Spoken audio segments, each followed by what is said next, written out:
Now my mic should be working. Okay, bumpy start again, but nevertheless, welcome to the stream. AJ, CD Radar, Superpole, hello, and welcome to the ETCS. Spectre, hey, Tiger and AJ says, good evening, interested to learn about SimRail and Polish signaling, although I am a console player. Ravens Lofty, SimRail, sorry I missed last week's stream. Nice to have you here. Nice to have you on the Discord server. Oh no, what is CD Radar saying? Shichon miłego wieczoru.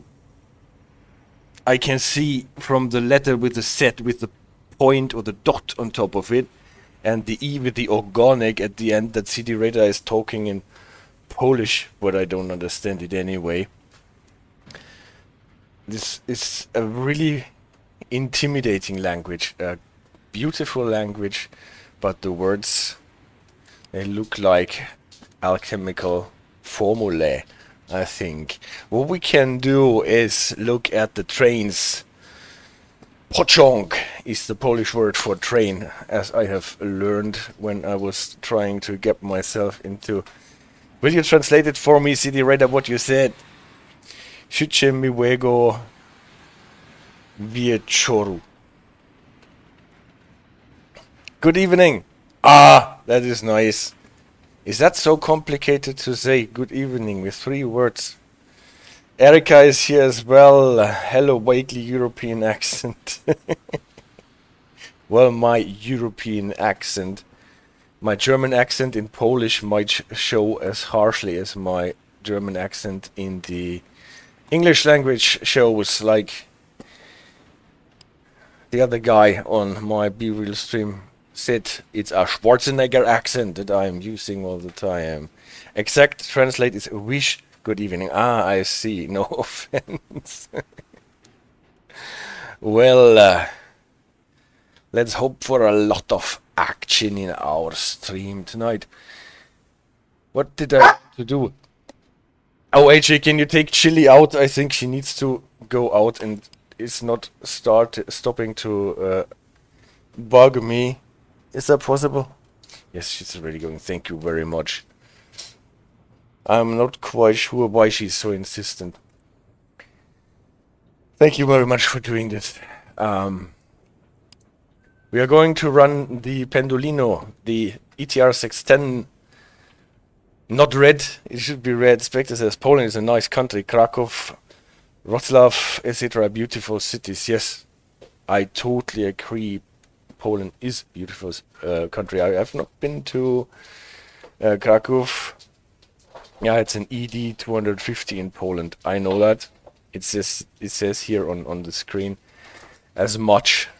And it is not red. It should be red because it's a Freccia Rossa by design. But it is nice in blue and gray anyway. Yeah, we have a bit of a dog incident here. I'm not sure, maybe she has something, but H is taking care of it. Thank you very much. So where did I lose my thread for talking about the Polish language? And Erica says, just discovered one of my cats, both massively behind on the is massively behind on the menopausal department, or the mental department.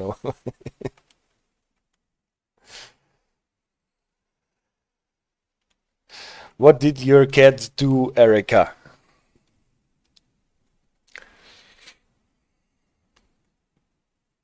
So today you will drive passenger train from Katowice to Warszawa Wschodnia. Begin with checking the radio connection with a dispatcher. Yeah, that's what they always tell you. Begin with checking the radio connection with a dispatcher board. In fact, you actually have to do a lot more than this. So we are sitting here, they put us on the track. It's probably not the best thing that you should start by plodding around on the track. You should probably be in a position of safety when you are entering your train. So this is the nice duck-beaked Italian Alstom train. Work safely, level expert. So an easy chance for the the diverse spawn.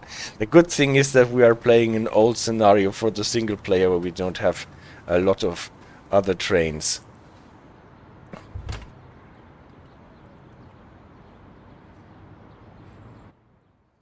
Let's take it easy enough, close the door, enter the cabin, and the first thing if we are taking over a dead train is to turn on the battery. It's more or less always the same steps that we have to go through, and I'm so happy that they simulated a lot of them. This is enabling the battery, obviously. Let's check the lights. It's on auto, that's okay, but we can also use the normal drive version. Typically you have to switch between the normal drive, 3 whites, and the 2 whites with the left one in red if you have to go on the left track. Then we can already sit down. Activate the cab. Press the buttons. Here it is okay to hit the SHP button, not the vigilance button necessarily. And then look at this ETCS. We can actually put in the train data. So what's your driver ID? I don't know what my driver ID is supposed to be. Maybe like this, and then oh, that's one too many.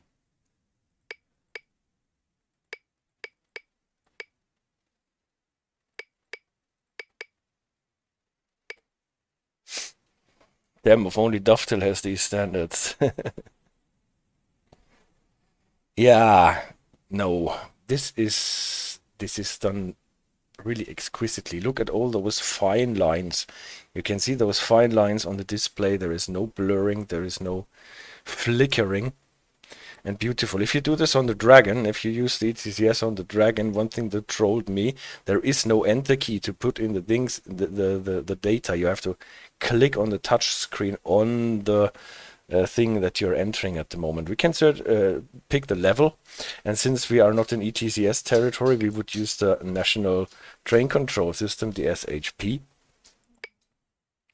And then we have to punch in the train data. This is already a preset for our ED 215. The system knows then how long and heavy we are and what brake percentage.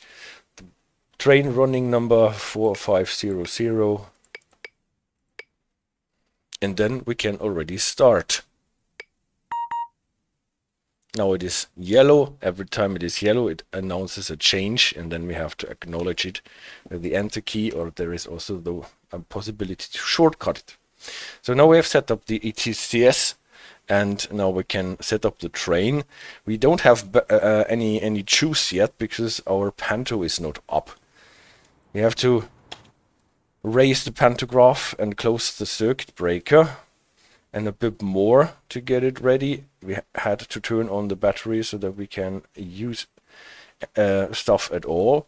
We would use the rear pantograph. Now we can look at this screen here, and in Polish pantograph is pantograph. That is at least one easy word, and here it is on car number 5. Was it necessary to take her out? Oh, okay, thank you so much. And what is wrong? Why does it not activate? I want it to activate. Why does my pantograph not activate? Maybe I need the control circuits as well for it to come up. Or did I turn off my battery again? Ah, no, here it is. So if this thing is green, then the pantograph is up. So don't forget to also turn on the control circuits. Pantograph, control circuits, and then close main switch, and then a lot of more green thingies will light up on the screen. Hold it down, and here we are. Now we hear the sound of the coolers. The converters are now running. And what else do we need? We have light, we have this, we need the direction control. We have to release our brakes, can put it into running position or fill it faster with a fill setting. Another thing for the settings, one thing that I highly suggest doing in the simulation one is to disable the smooth brake controls so that you are actually in your notches back and not well have a 0 to 100% braking range on a brake valve that does not have it. And then you actually have the notches that you would be used to. And then one thing that I always forget before starting the train is disable the spring brake, but then be careful because we are sitting here with no brakes. The brake cylinders drain, and then we can actually talk to the dispatcher. Katowice to 4500, radio check. This is Katowice. I read you loud and clear. Katowice 4500 is ready. Thank you. Wait for signal. Signal is yellow over yellow, 40 now, stop then. And then we can try to start our train. If you are applying power here and nothing happens, now it actually works, always check this thingy here. If this indicator lights up, then the brakes have not released properly. Ravenslofty says, I think my one complaint with ETCS is the braking curves require pneumatic 5 or 6, so you can't echo drive. If you start braking early enough, you can do it with 4 or 3 even.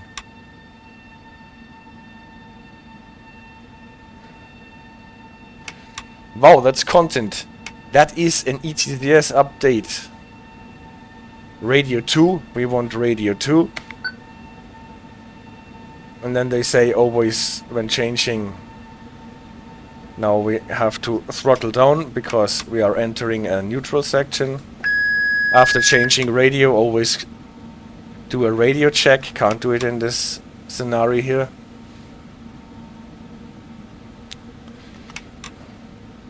Can you imagine this voice messaging in Train Sim World? We have red light issue. You will start here until hell freezes over.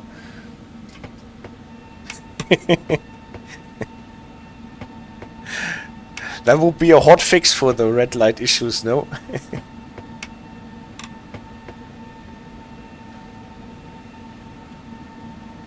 So we're a bit late running into the station, but nevertheless then we don't have to wait that long.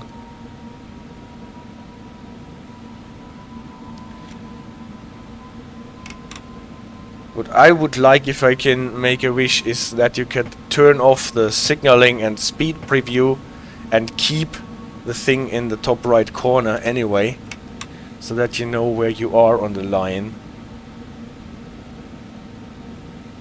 Alright, I don't feed her tonight.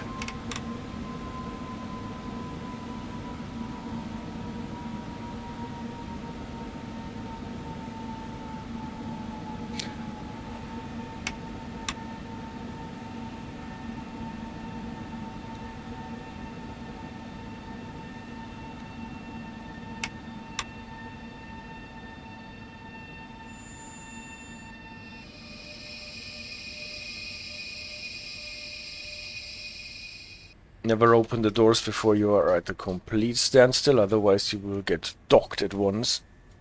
All the best to the little one, thank you very much. Now she has a bit of diarrhea. I hope she will be okay. Good thing is she tells you that. Signal. Okay, guard whistles. 4500 ready for departure. Alright, when releasing the brakes you can see the indicator is on. As long as the indicator is on, you cannot activate any power. You have to wait for it to come off. Set the throttle to 0. And now you can start.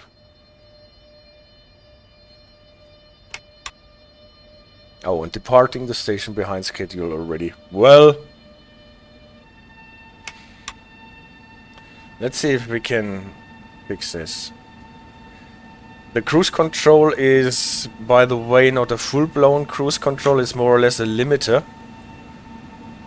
You can see when you're setting it what you're doing here in this corner. You can see it on the HUD also, but not while you are setting it, only after you have set it.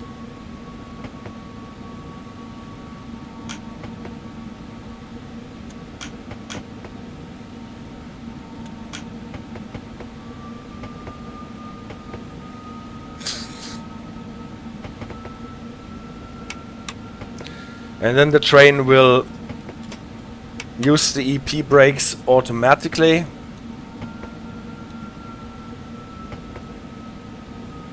To stay below the value that you set.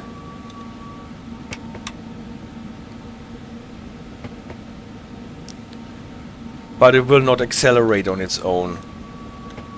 So I can set it to line speed and go through those speed limits.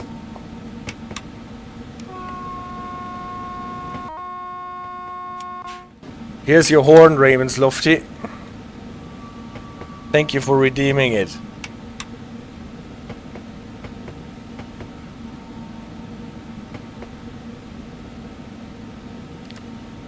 Line speed of 100 starting from here.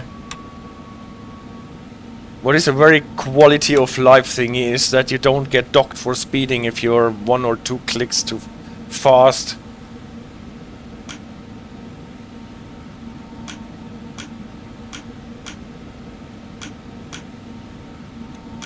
When setting the speed for the cruise control, when you're setting it...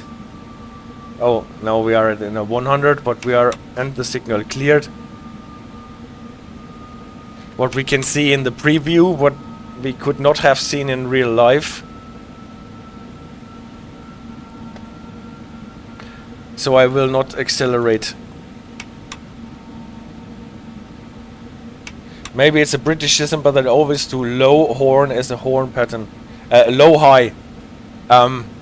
Actually, other countries don't do a lot of horn. And you can do low high here. Where is my horn? Here. But there is only a shortcut for the low one. Now I can accelerate. Here I have to use the horn for the level crossing.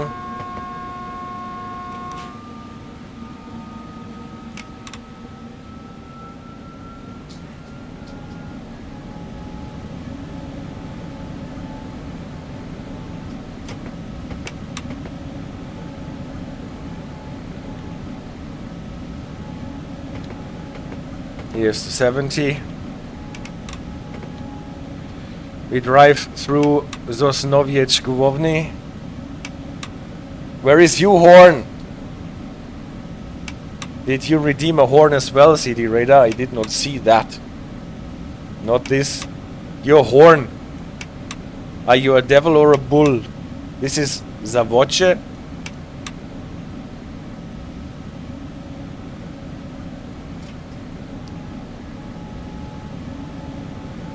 What is Zawierce? Ah, the station was Zawierce. I just read out the name that was named in the drive-through. Alright, that was already the next one. Katowice, Zawierce, you're right, obviously.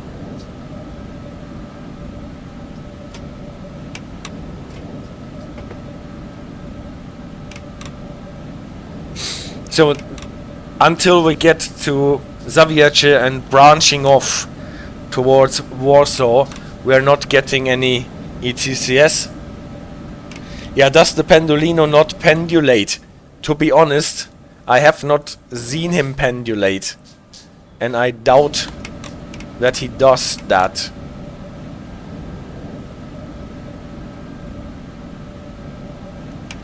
The tilt was removed, says Ravenslofty. Alright, so this agrees with my experience.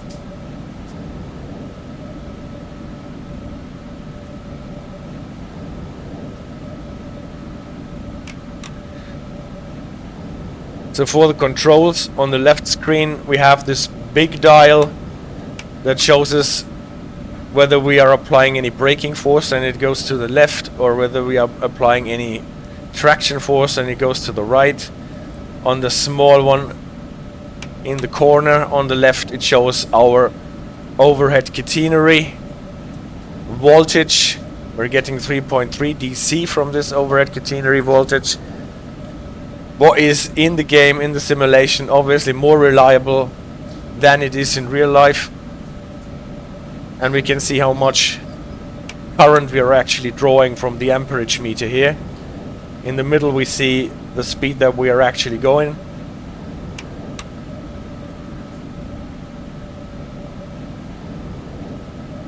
And in the top left, the speed that we set our limiter to.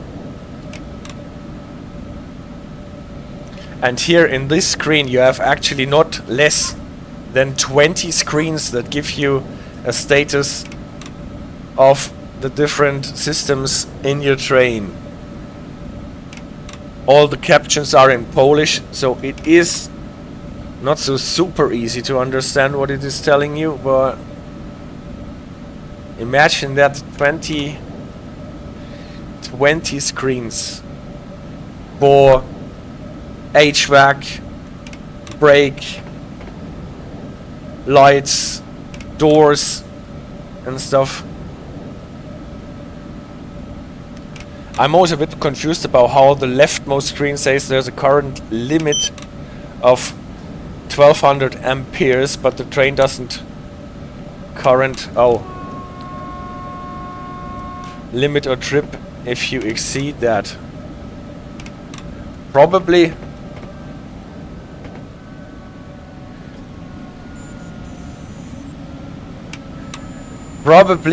I have never done this.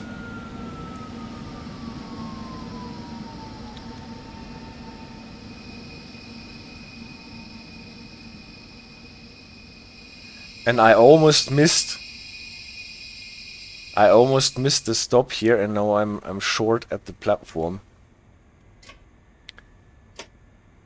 I can demonstrate this indicator here. Now it is off, and it should work again so that I can pull up a bit. I think panic over braking is a SimRail tradition. Well, panic over braking is, I think, a tradition in every rail simulator. But if you're reading the chat and then come back to your screen and it says you are approaching the station, the right hand almost automatically jumps and taps tap on the brake valve handle.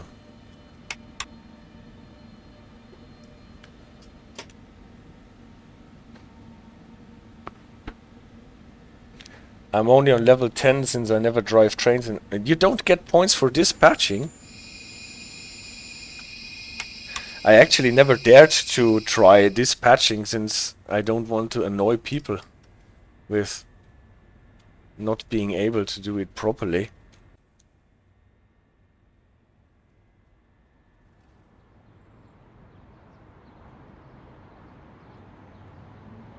But it's weird that they don't get any points for dispatching.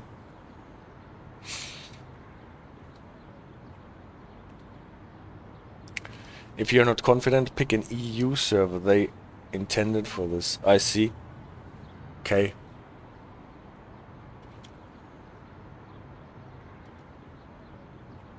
Maybe I will try this.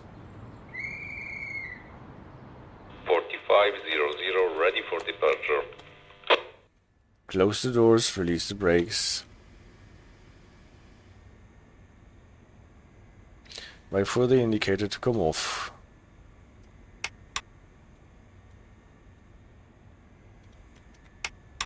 And then we should be able to accelerate. At least I'm back on schedule here. I think this is the last stop here in the area before we get to the ETCS part.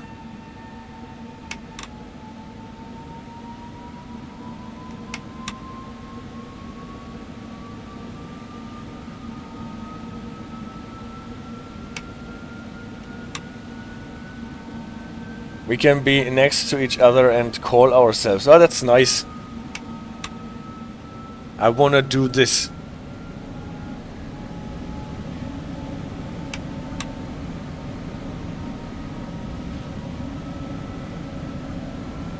Repeater. Semi-automatic signal. Showing S1. Just a little recap from last week. Signaling.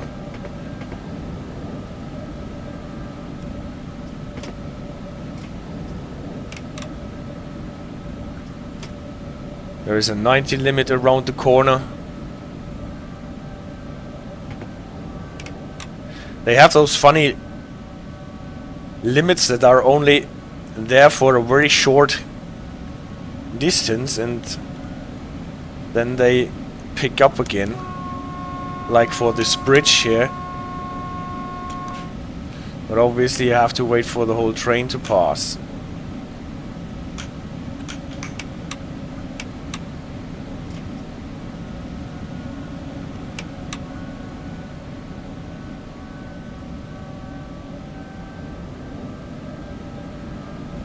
So it says it limits you to 1200 amperes. Yes, it's true.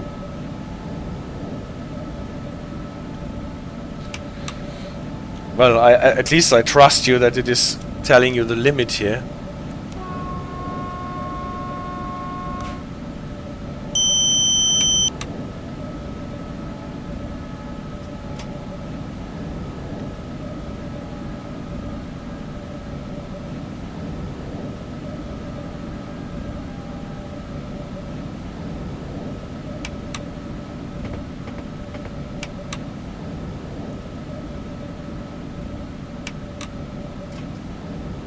Well, I really love it that there is so much going on in the chat, but it reflects badly on my driving. So much is for sure. No AI trains in single player mode. I think the EP08 will trip a breaker if you exceed 1200 amperes, so it seems reasonable as a limit. That is true. I ran the ET22 and this one trips a lot, especially when you're switching to the next step beyond a non-resistance step, because then you're adding one more pair of driving motors and the amperages on the driving motors just bounce about. And that can trip quite easily.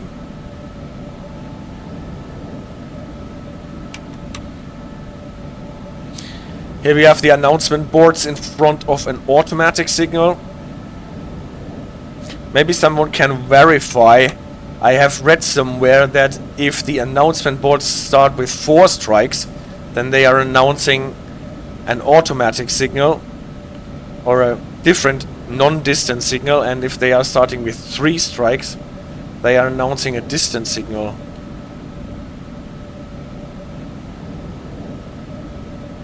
It might be true, or I did not find this part in the rules again.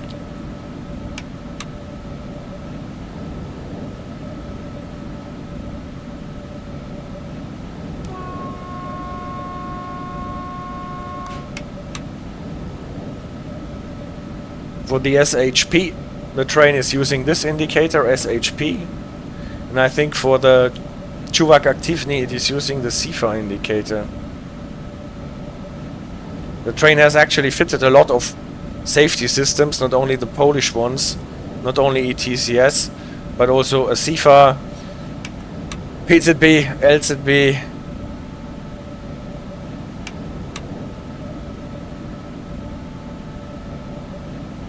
so that it can run in Germany.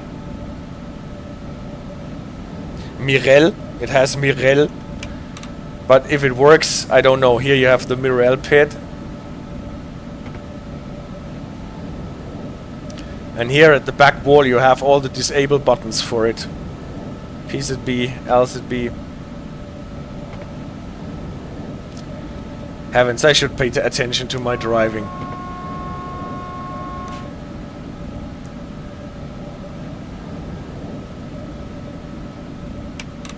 And not explain the train when I'm running into a speed limit.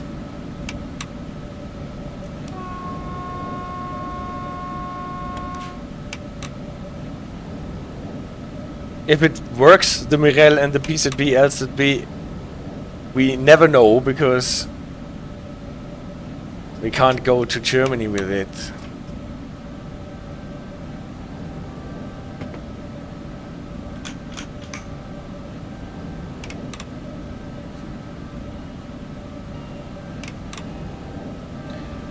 Superpole asks, is there already shunting and coupling in this game? Yes, with the ET22 missions there is now coupling and shunting. I played this cargo mission with the ET22. It took me like 4 hours. But it is a great mission.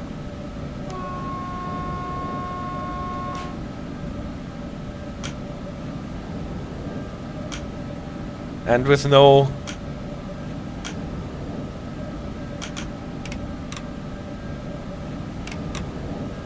possibility to save your game, you have to make sure that it does not crash on you.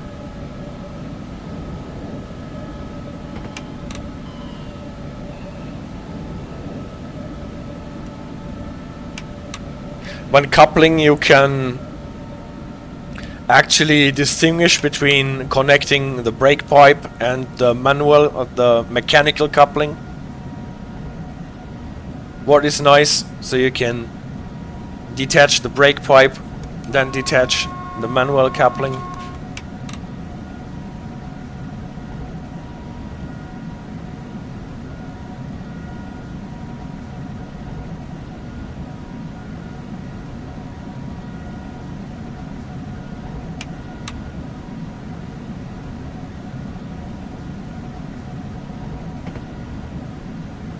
Another nice touch that I really like is on some of those level crossings. You have wardens waving a white light on you. What is a signal D3 or something? Not sure about the number. What is the equivalent of the flashing white light on German and British level crossing signals? Also in online mode, the CD radar OJ could replace Hank. No. No, unfortunately not in the multiplayer mode. At least as far as I know. Here is this guy waving the white light up and down.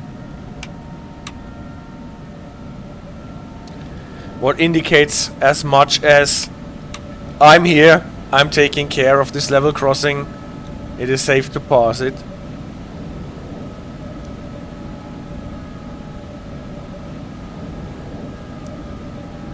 If he happens to wave a red light, then you would have to stop there.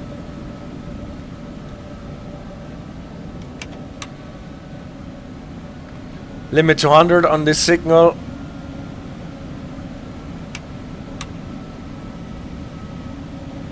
I'm slowing down to the 50 limit that was already announced. Not in multiplayer, says CD Radar, yeah.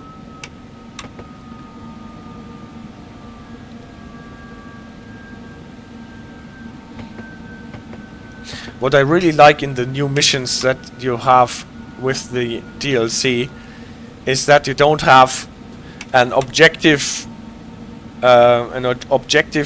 system that tells you to do this and to do that on a HUD, but you're more or less guided through the mission and your objectives by the dispatcher. So you're using your radio to report to them, and the dispatcher tells you what you have to do. This is a great thing for immersion.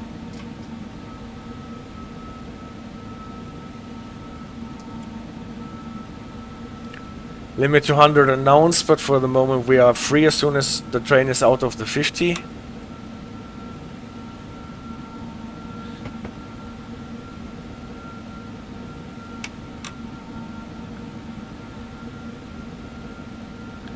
So I think I will drive until we drop into ETCS, into the ETCS part, past Zawierce.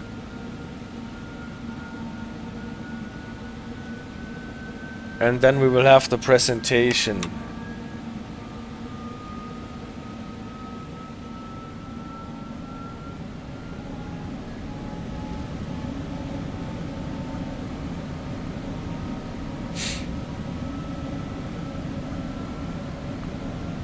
Polish trains have actually two vigilance systems.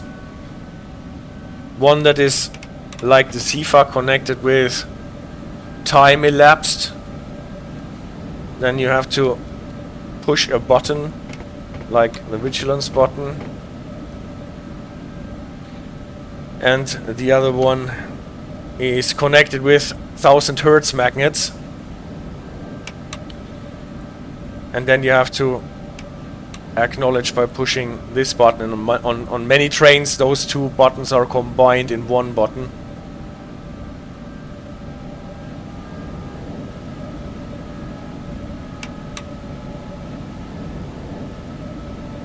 But we will get to this in the presentation.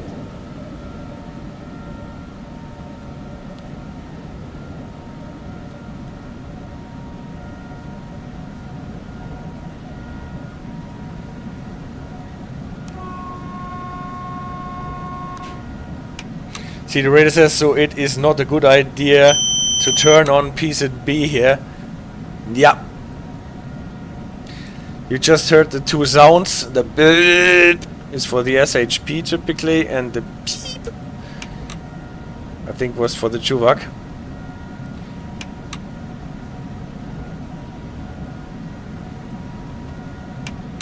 If you turn on PZB here, then you will have the rapid transit experience, because it's like all the 1000 Hertz magnets are on regardless of the aspect that the signal shows. Or a bit Munich-Augsburg, there are also a lot of 1000 Hertz magnets that should not be on, but are.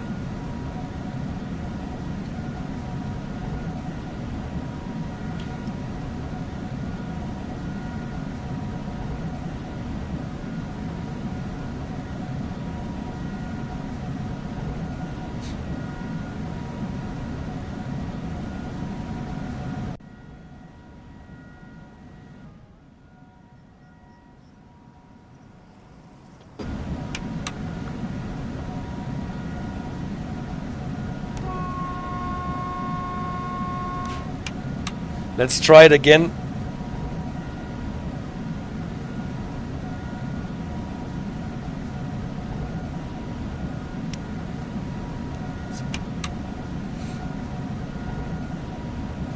So how would you pronounce this, where we are driving to at the moment?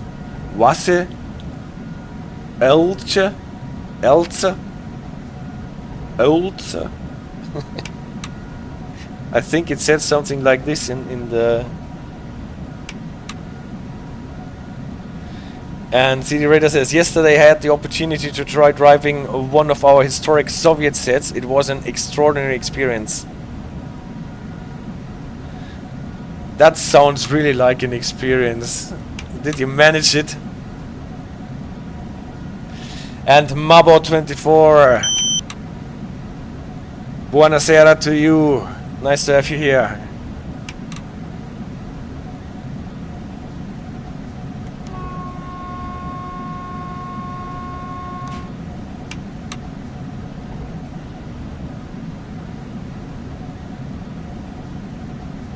Buonasera. You're not from Italy?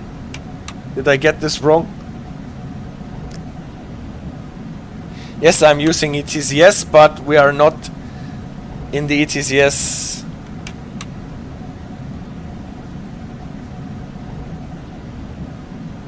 country yet. But we're getting there soonish. After Łazy, we're almost in Zawierce.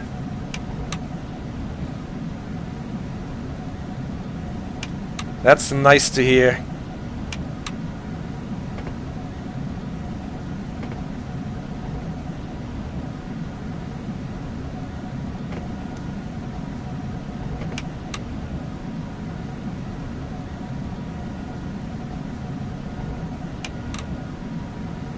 We are international here. Yes, I love that. I love that. I also love, and thank you very much for the people who commented on my video, last week's video, pointing out the rules in the Polish directives, confirming two things that we weren't sure about the signaling last week. This is why I love English streams, says Mabo24, yeah. Even the streamer isn't English. True.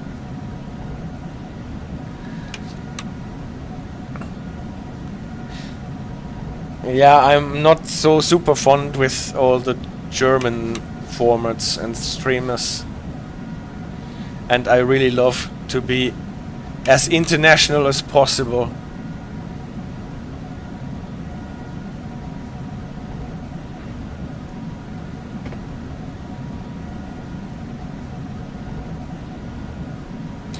And drawing all the good ideas and vibes and knowledge together.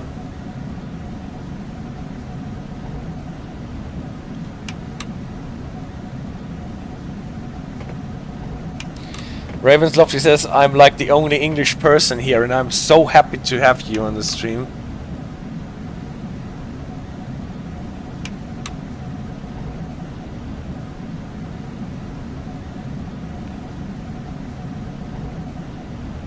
I had the honor of a couple of really decent English sages of London Underground and British Signalling commenting on my videos, but they have not appeared on the stream yet so far.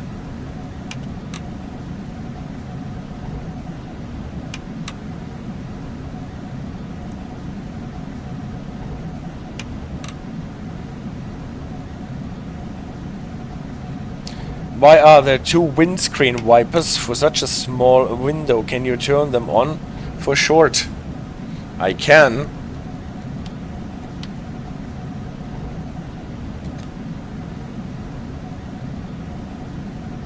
I think it is so that you can go into the corners more easily. Like with one big wiper, like on the ICE3, you're probably not so easy. It's not so easy to reach the corners.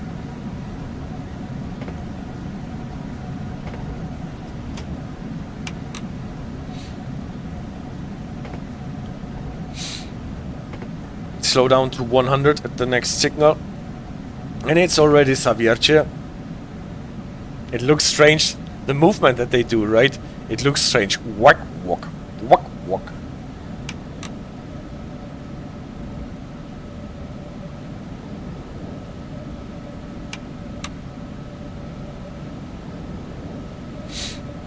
So City Radar, do you know about those people, persons, passengers jumping about on the open track in the multiplayer mode? I had this the other day again, even a dispatcher warned me about it.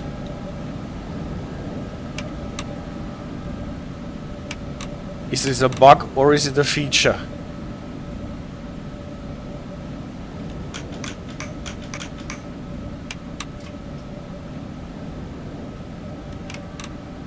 There are more words to torture even in game right now.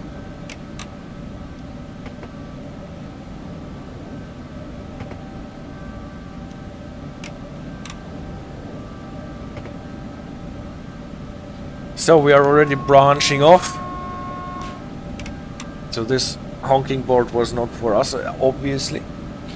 What about people? Yeah, sometimes there are like those passenger characters jumping about, running around on the open track. Ah, maybe it was another player trolling us. I see. I didn't think of that.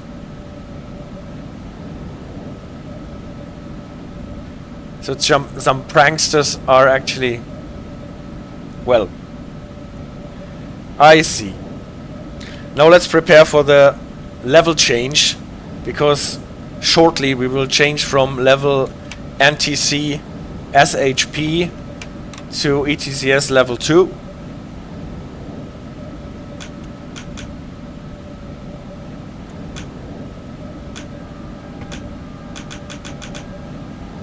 Radius 1.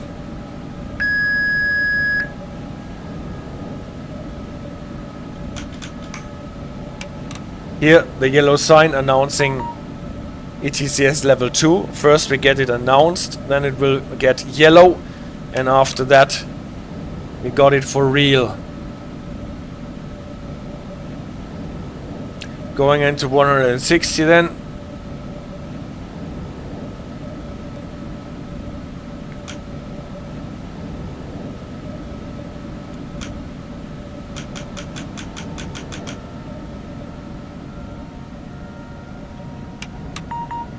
And now it is yellow, we have to acknowledge it, and now it stays, and soon the cab signaling will pop up, and we no longer drive according to the signals, the wayside signals, but according to what we get here on our screen. If it was in the station, maybe it was dispatcher for that station, you can exit your office. I see, and here we are. The left side on the speed clock, most of it, you know from our video about level 1 full supervision on Luzern-Sursee. But now we also have the right part, the route map, and we have this indicator for how much brake force is advisable.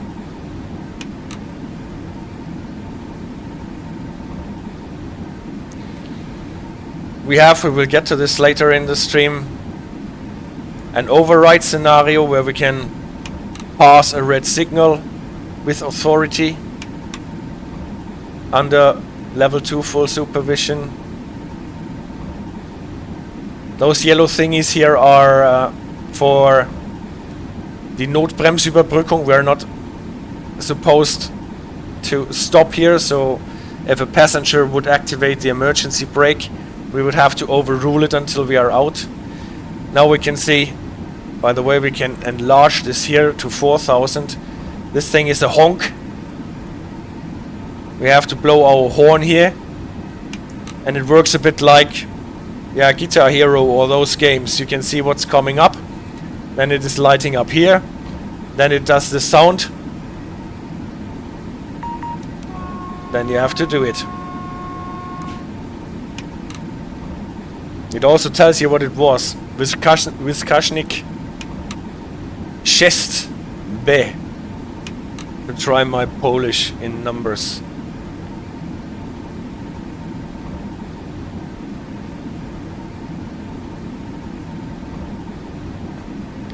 What do you actually do on this train with the neutral section, whether it is enough to press this neutral section button, or if you actually have to move the throttle all the time.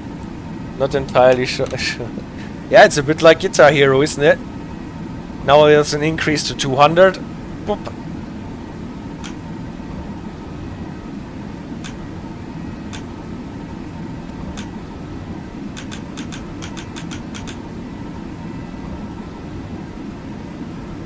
It is, and now I can't unsee it. Okay.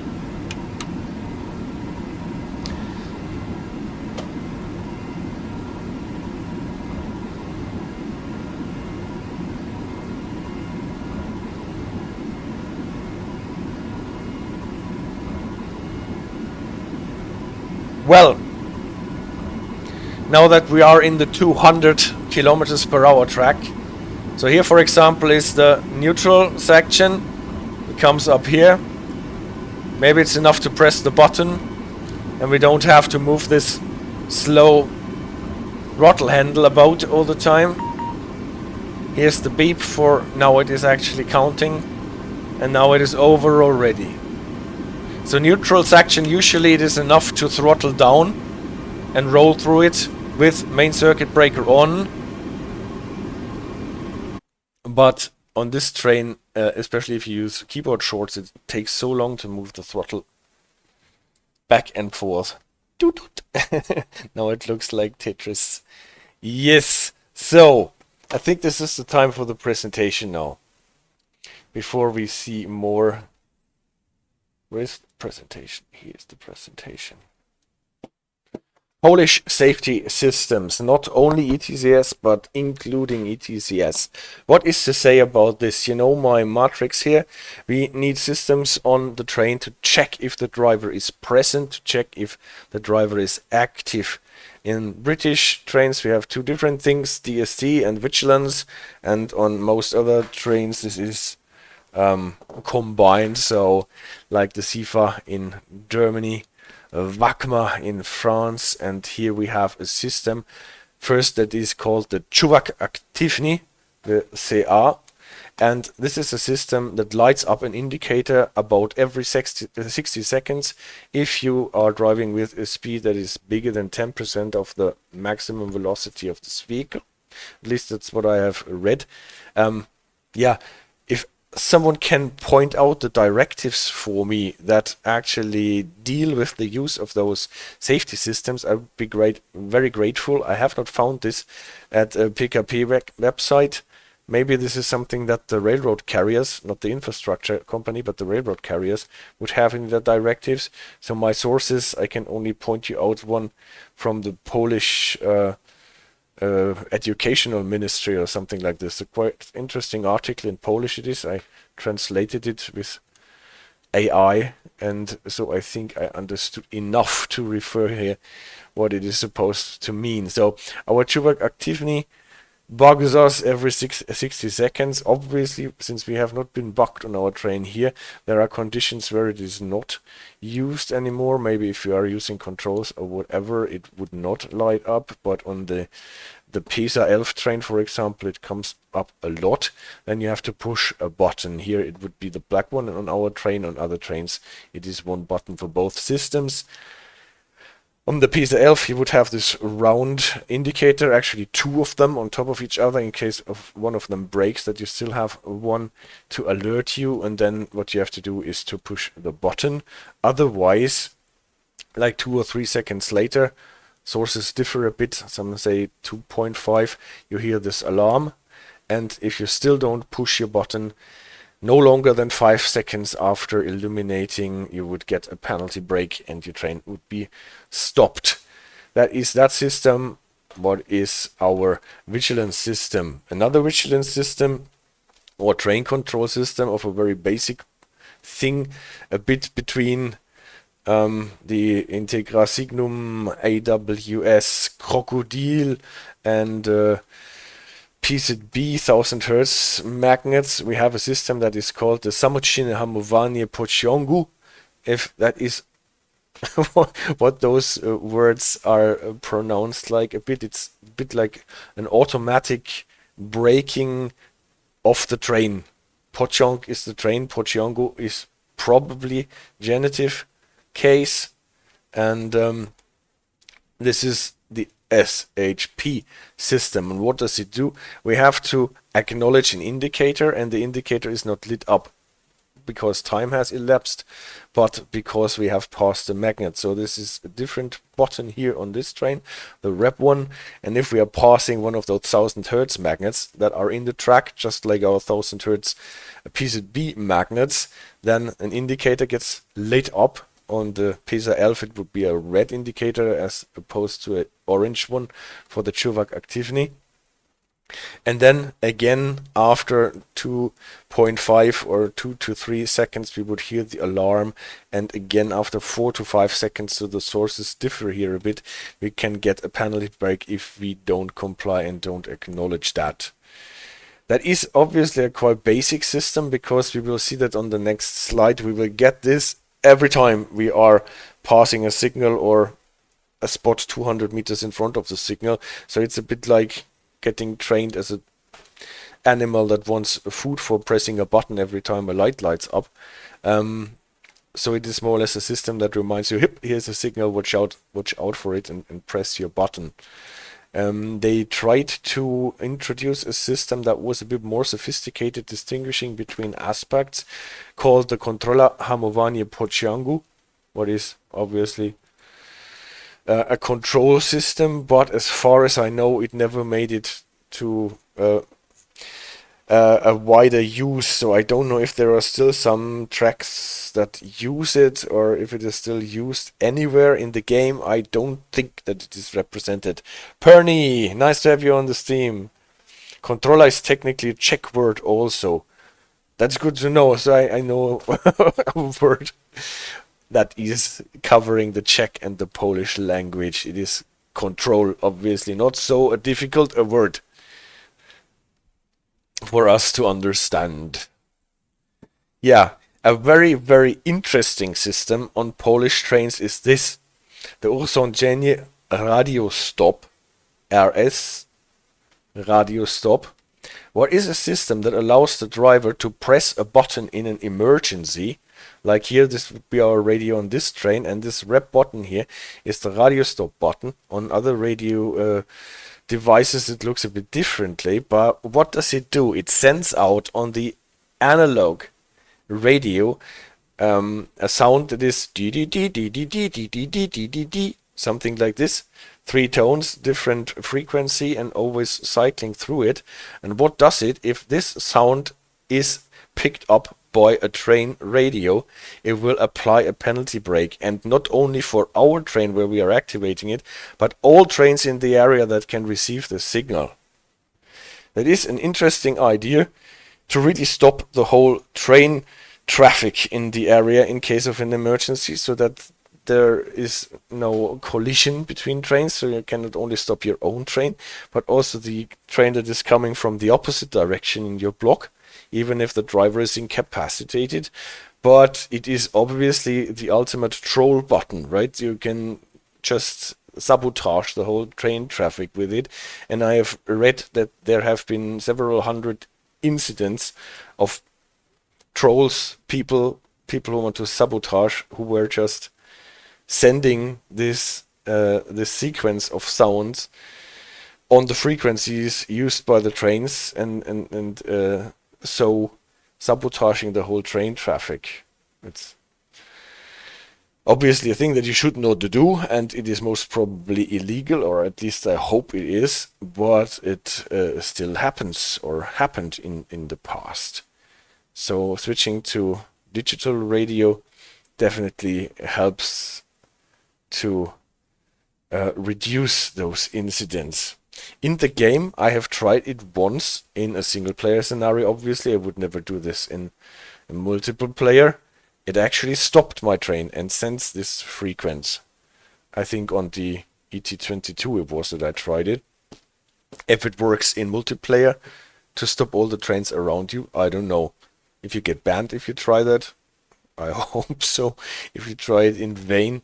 But that's an interesting system. I've never encountered anything like this. I know that you can have emergency calls, obviously, on the GSMR, on many systems, and the dispatcher can order a Nothalt scenario for SLP trains, for example. SLP Nothalt is maybe the closest system to that. But that is all stuff that is done by the dispatcher, the Fahrdienstleiter, and not initiated by the driver on every train. Yeah, and then the next more sophisticated system that can really check if the driver is reacting to signals and track speed limits would be the ETCS, the European Train Control System. And in the game there are 3 levels that are in use. The one would be the level National Train Control, SHP, so this system here, run over the NTC level. And then we have level 1 full supervision and level 2 full supervision. So no limited supervision. I don't know if they use limited supervision in Poland at all, but at least in the game, only full supervision is simulated on both levels though. On level 1 and level 2. And CD Raider says, I accidentally pressed it several times at the office. But luckily nothing happened. Okay. So maybe it does not work in multiplayer in the way that it is supposed to. Yeah, and ETCS obviously deserves some more words. So this is more or less our scenario that we have on the trains. We have a vigilance system that asks you every 60 seconds if you're still there. Then you have the system that asks you to acknowledge that you are passing a signal. A bit like the PZB implementation on rapid transit with 1000 Hz magnets always on. The radio stop for the emergency, and then the ETCS for a proper train control. So one more word about the Samoczynne hamowania pociągu system. We have seen what we have to do. Press the button as soon as the indicator lights up, or we get an alarm, and if we still don't push the button, a penalty break. How does it work? This is our track, a piece of station here. And then we have an exit signal. What is a semi-automatic signal? You can see it. It is red, white, red, white. It would be the wjazdowe, the away signal, because the trains are running from left to right here now in my example. It is set to an S5 aspect would be the number I think expect to stop at next signal, and here we have an S1 aspect on the wjazdowe, the entrance signal. And where are the magnets? The magnets can be like 200 meters in front of the signal, or if it is an exit signal, it is at the signal, always with a tolerance of 5 meters plus minus. And this with the 200 meters is also true for other signals, if I understood this correctly. So typically on signals on the open track, you would have it 200 meters in front of the signal, what is always nice because you know then, there is a signal coming up because the SHP alarm got triggered. And when you are leaving the station, because obviously if you stop here 200 meters in front of the signal would not make a lot of sense, you have the magnet at the signal when you are leaving the station. So let's have an example. Train is coming in here, and the train has a receiver, a sender receiver on the side here, on the right side, just like PZB. And actually those magnets are passive elements. They are just resonating to the frequency that is coming from the sender receiver on the train. And if they are active, then they are sending the signal back, and the sender receiver on the train pick it up and light up the indicator, and you have to acknowledge it. So if the train moves and picks it, bing, we have the indicator lit up. And then we have to acknowledge it. That's all. That's what the system does. And always on regardless of signal aspect. CD Ray says, whoa, because my train actually moved here on the presentation. Nice, right? If there is not too much going on, we can do it without getting confused. Yeah. Now ETCS.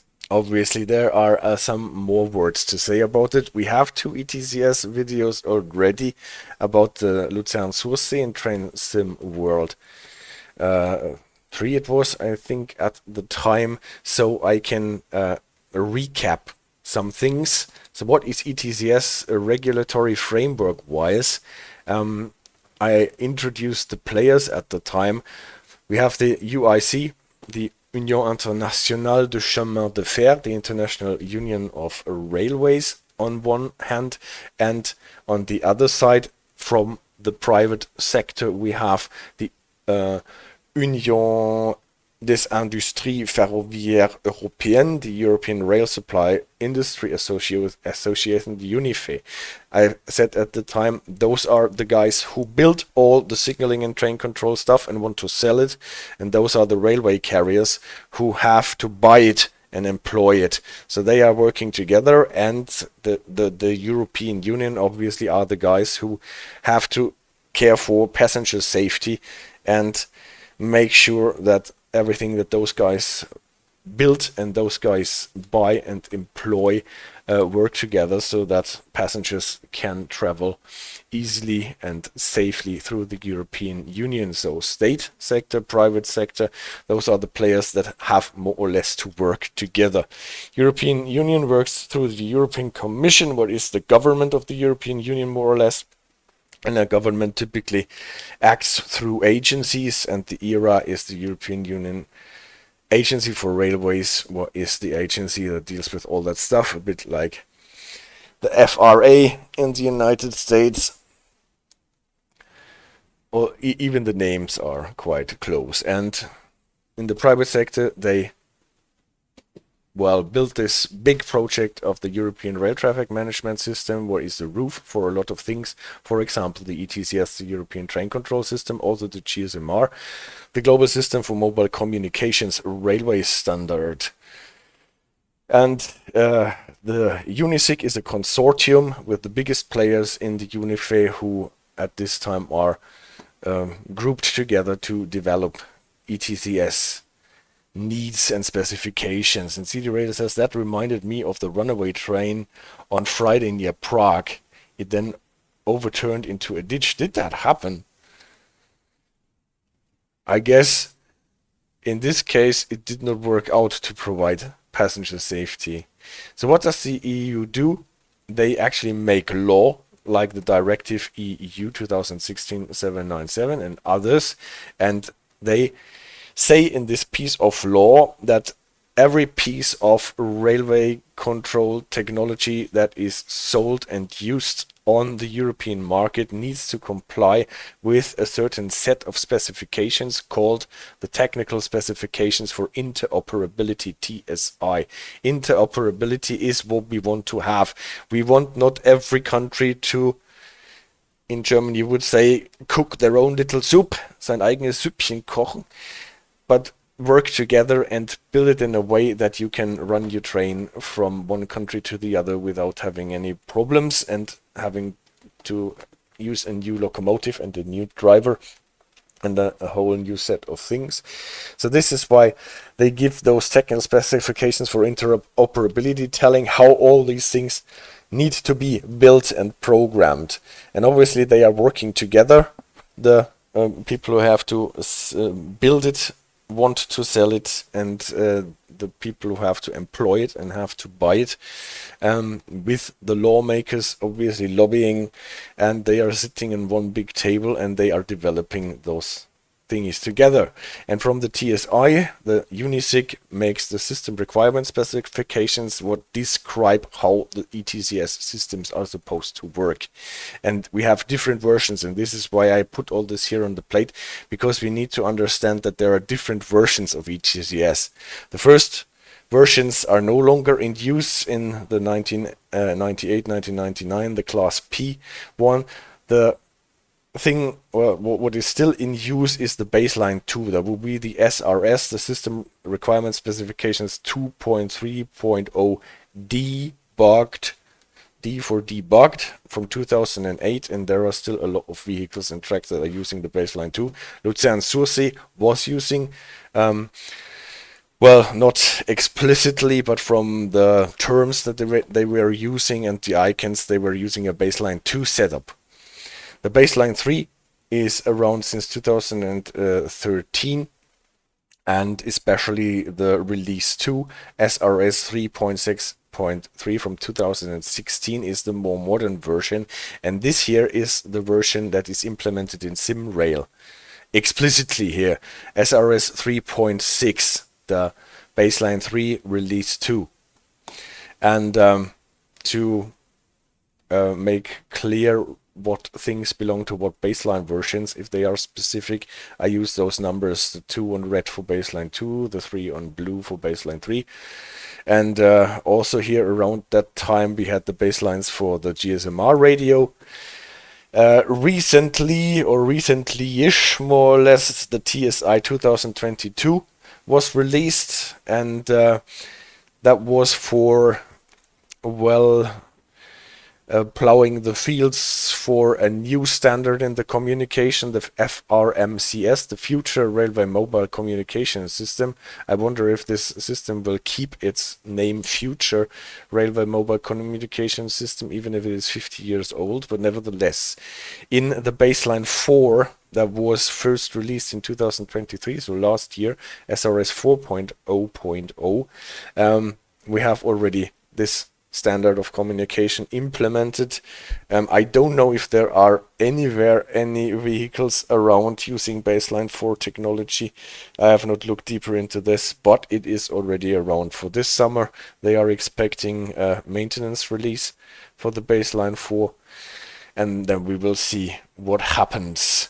For game purposes, we are here at System Requirement Specifications 3.6, the baseline 3 for SimRail, and baseline 2 for Train Sim World 3 Luzern-Sursee, the Rivet version of the whole thing.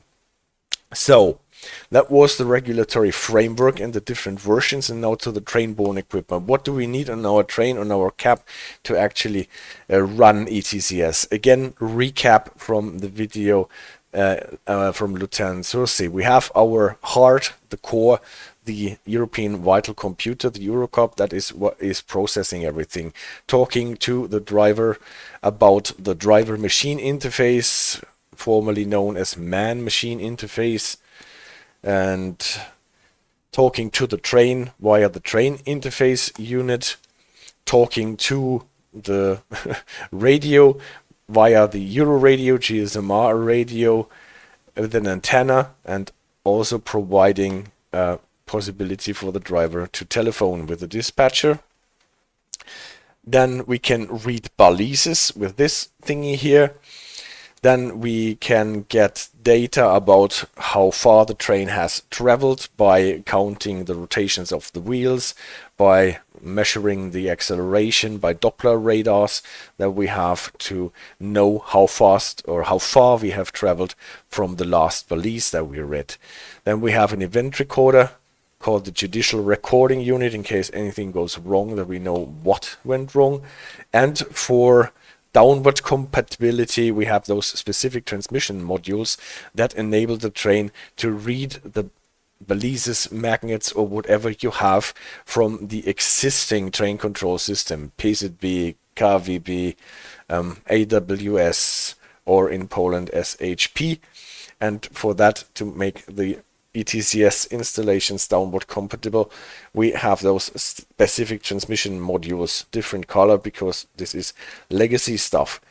Let's have it a bit smaller, and let's look what we would have to have on our tracks. Not only our wayside signals, those are legacy thingies, and for level 1 and level 2 also, we put those little balises on the tracks that can be read by this BTM module here. Also, there can be Euro loops, where is not a balise that sends its data in one point when the train is passing, but they can be read along a certain distance, like a kilometer or something, in front of a signal. This can make sense so that the train can pick up changes of the aspect on the signal as it goes. But they are not in use so really a lot from what I have seen. Typically you have those balises installed. They typically come in groups of 2 or even more.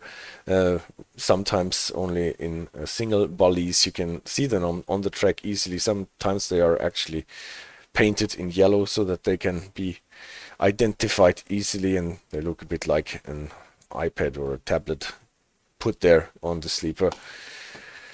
Then we obviously need a unit, a computer that connects the signaling with the balises, so that the balises actually can transmit the proper information about the signaling, and those units would be connected to the dispatch, signal control, interlocking, whatever you have. I called it on this in this presentation here dispatch, to make it more neutral. And again, it's green because it's legacy stuff, whatever the countries and the railway carriers have there to use and to control the signals and therefore the balises with.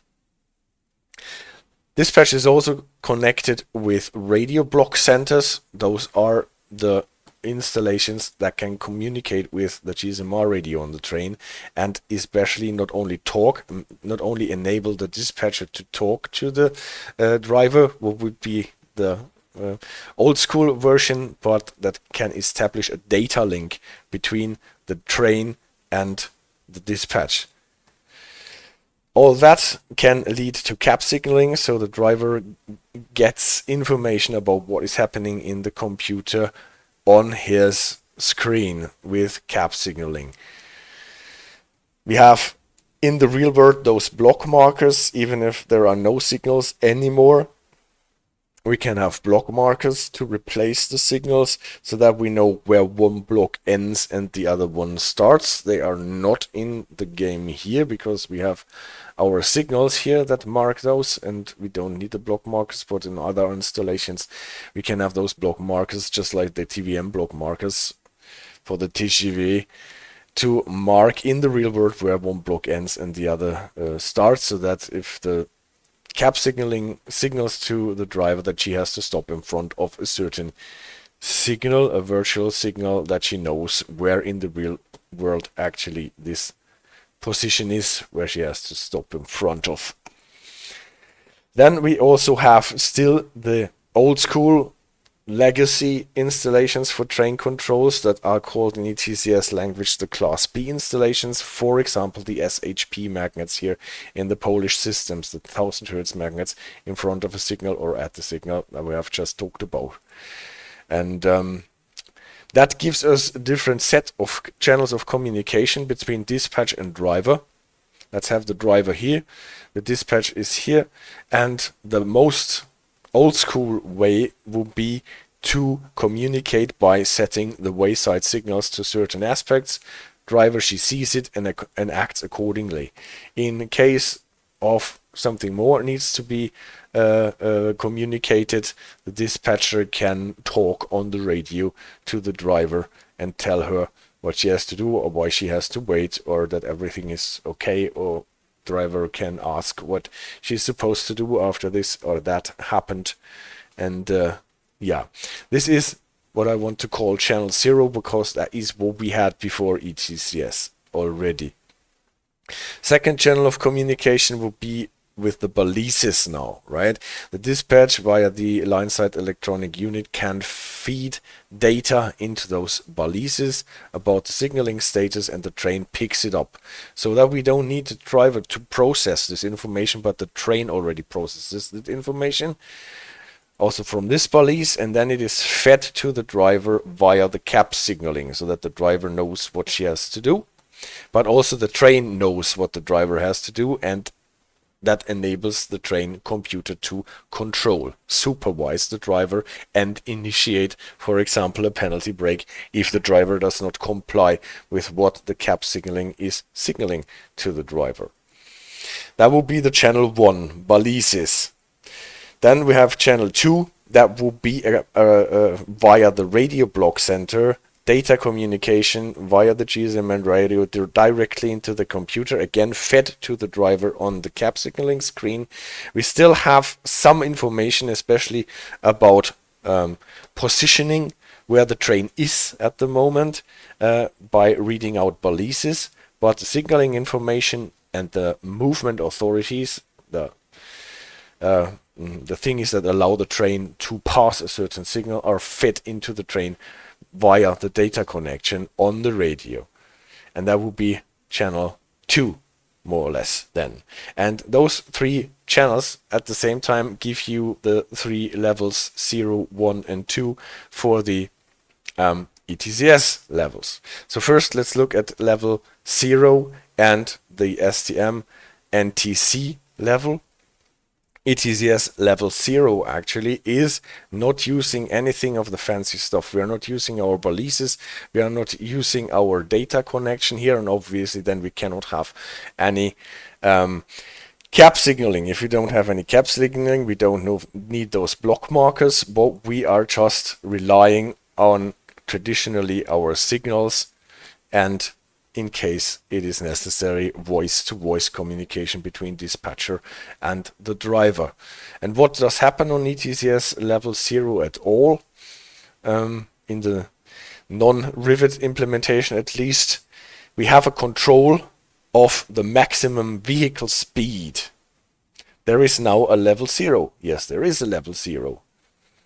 And what does the train do? It controls its built-in vehicle maximum speed. So if you can see that on the stickers in the cab often, like Vmax 125 for this locomotive. This is controlled by the EVC.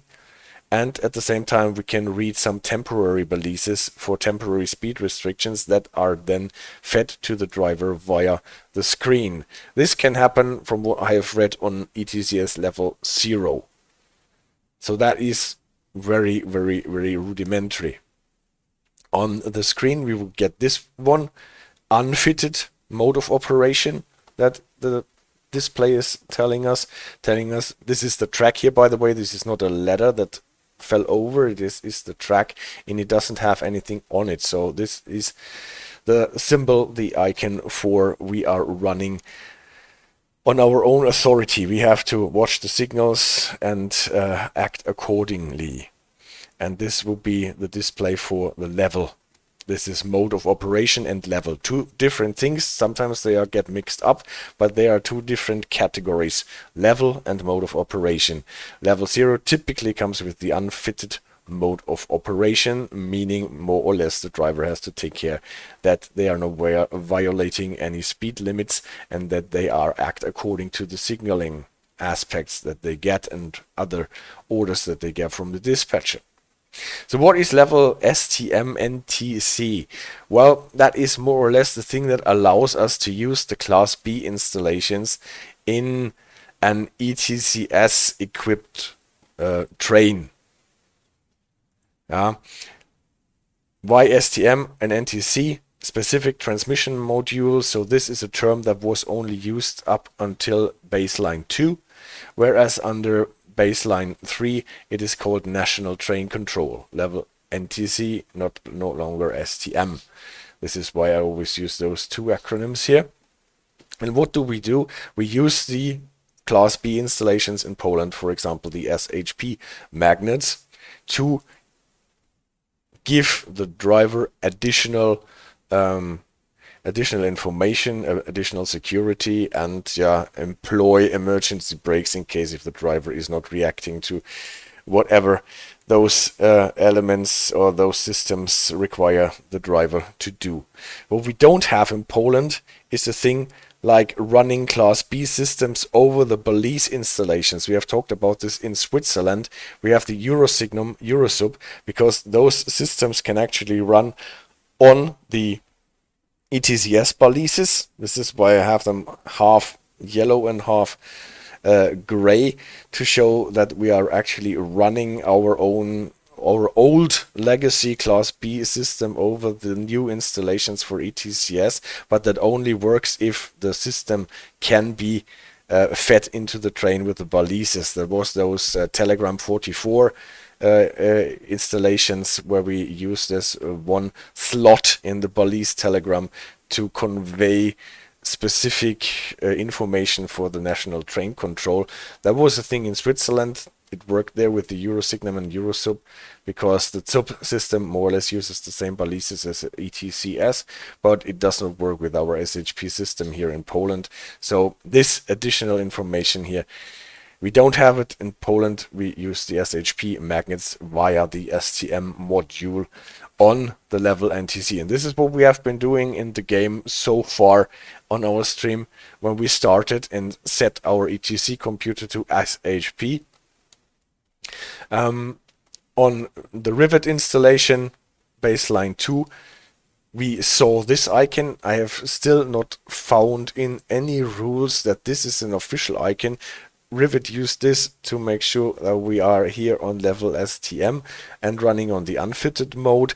Here in SimRail on baseline 3, we get this here for a mode of operation. National System, SN, I did not confuse it. This is French Système National. Obviously, there you have it the other way around, and you see this, circlish square or squared circle, whatever. And as a level indication, we get the SHP on the trains here. This is what we have seen until we got into ETCS territory here.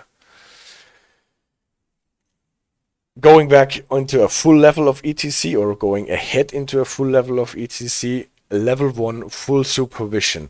Full supervision is the basic idea that all levels starting level 1, level 2, level 3 should have. That is the cap signaling that we have, and in baseline 2 we had nothing else but full supervision. Only starting with baseline 3 we had limited supervision. We will see what that is, but full supervision is actually the default. It is not an add-on, it is the default. So what does level 1 full supervision mean? Actually, we're still not using the data connection here with the radio block centers. We are not actually using the signals, but we keep them still around so that we can show a red light that the driver has to respect, even if she is driving mainly according to cap signaling. So the driver still needs to be there. ATO is not in level 1. We will, baseline 4 now provides for ATO, but it is a different story altogether. But the main communication between, now I'm back to interlocking and signal control for some reason, between dispatch and the driver is via the balises, via the lineside electronic units in the balises or Euroloops, if there are any, picked up by the balise transmission module, processed by the computer, and then shown to the driver with the driver machine interface, and then she has to drive the train according to what she gets shown on the display with the cap signaling. We still obviously keep open the line so that she can talk to the dispatcher, and on our screen we would see this for level 1, and this icon here is an icon that shows us, okay, we are not into full supervision yet, we are still staff responsible. This is what happens if we are still outside an area where we get enough information from the balises, but as soon as, and we have to drive according to the input that we get from the signal still. As soon as we get a movement authority from the balises, then we switch to this icon that we have seen on the train as soon as we got into the ETCS area here. Full supervision. This is the old seeing eye. Staff responsible, the eye is crossed out, so you get not supervised, and this is full supervision icon. And that means you can run according to cap signaling. Unless the signals on the wayside are red, then you actually have to respect them still. We will get to this in a second. So why wasn't that enough? Why did people want a limited supervision on level 1? Obviously because those balises and Euroloops are quite expensive, especially if you have to certify your vehicles every time again when if there is a new baseline or whatever and upgrade, and this costs a lot. And still we have those fancy nice Class B installations that we got so used to and that are working, and we spend so much time, so much money on them actually. So why not make it possible to still use them even in ETCS and mix it so that on high traffic areas, junctions where it is extreme or where we have a higher risk of anything going wrong, throw out the balises, and in the tracks in between where there is not so big a risk of anything going wrong, just keep our Class B installations and mix those two things together. And then we come up with limited supervision, starting with baseline 3. And for that, we're still using our wayside signals. So cap signaling is not a thing more in limited supervision, at least not the full-blown cap signaling. So we still get information about the balises, but we are mixing it with the Class B installations. And so obviously this is a thing that is different for every country, how limited supervision works on level 1 or on level 2 or whatever. So we have level 1 limited supervision Germany that uses PZB, LZB, limited supervision France, limited supervision UK, and so on. That will be the icon for the limited supervision. So we have the eye and we have the dots indicating that the eye is only controlling elements, not everything, but only elements of what we are doing. And for the rest, the driver is responsible.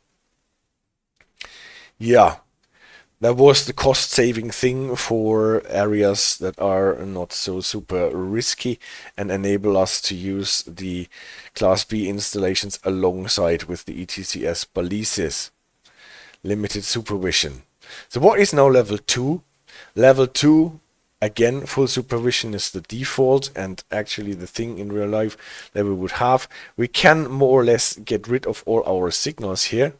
We can also get rid of all our Class B installations and of actually quite a lot of our fancy balises, because all the communication, or most of the communication, is coming through the data link between dispatch and our computer and then fed to the driver. That can use cap signaling. We can have the signals as block markers, or we can use block markers, and obviously some information is coming in from the balises, especially for positioning the train so that the train knows exactly where it is. Obviously, we still keep open the line so that the driver can talk to the dispatcher. On the display, we would get this now, not dots for punctual control, but now a continuous thing, because we're getting hopefully a continuous connection to the radio block center. Again, full supervision, so mode of operation is by default the same on level 1 and level 2. And this is what we have in SimRail here. Actually, we have areas with level 2 and we have areas with level 1. So some areas are controlled with balises, some are controlled with full supervision, with radio, but both are full supervision. There is a possibility to have limited supervision even on level 2 since baseline 3. That would mean a mixing wayside signaling, Class B installations and the radio connection. I think it is allowed to have it, but I've never seen it done actually. What we always have also on the full supervision on level 2 is that we can switch the train on site. So in case that we need the driver to be careful, able to proceed, but in a way that she can stop in front of every danger, then we can throw her into a mode of operation that is called OS on site, showing the eye. Now it is the eye of the driver looking out in front of the train. It's not the eye that is controlling the driver, but the eye of the driver controlling the train. And then you're typically limited to 20, but this differs from different rules to different rules, I think, and you have to be able to stop. This throws you into on-site driving, classic restricted speed. Yeah, let's sum it up again.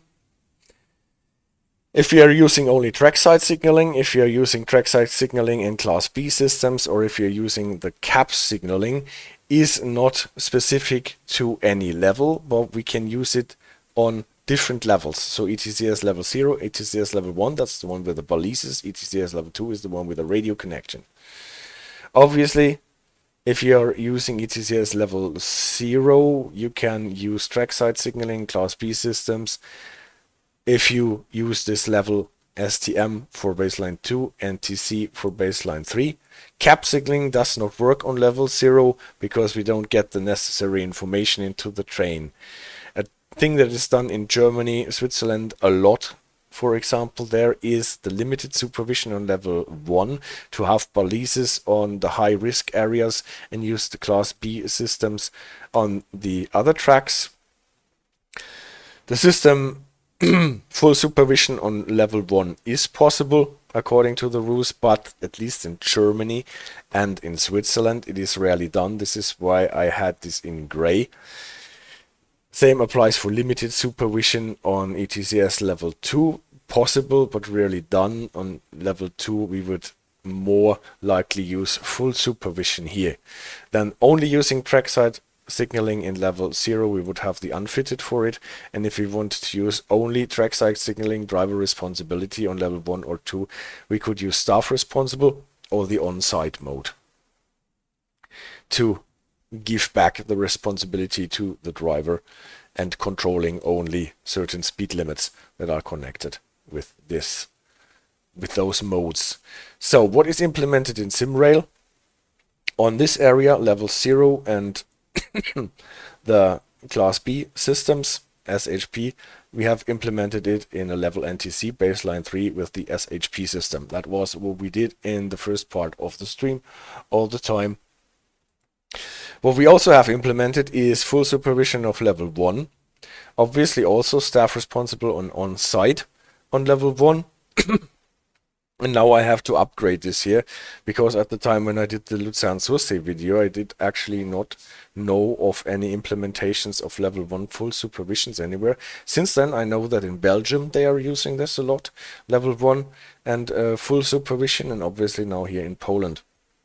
In Poland, it more or less, I think it is due to the fact that you cannot really use a lot of limited supervision with the SHP system, because you don't get a lot of information about aspects and so on via the always on 1000 hertz magnets from the SHP systems. So it makes sense to run full supervision on those parts where you have level 1. And for the rest, you can use the radio connection and run the full supervision on the level 2. Obviously also here you need staff responsible and on site, and those things are implemented in SimRail. What is, I can stress this enough, a great implementation. So the last thing for the presentation here, after having recapped and transferred our things for the Polish systems, what is actually now the difference between level 1 and level 2 if you're still running on full supervision on both levels? There are actually two scenarios where we have a big difference. Let's just compare ETCS level 1 with the balises and ETCS level 2 with the radio connection in a situation where the train is approaching a red signal. The train gets the information from the balises, so mainly movement authorities and stuff via the BTM, the balise transmission module. So at this point, the train does not know anything more about the signal.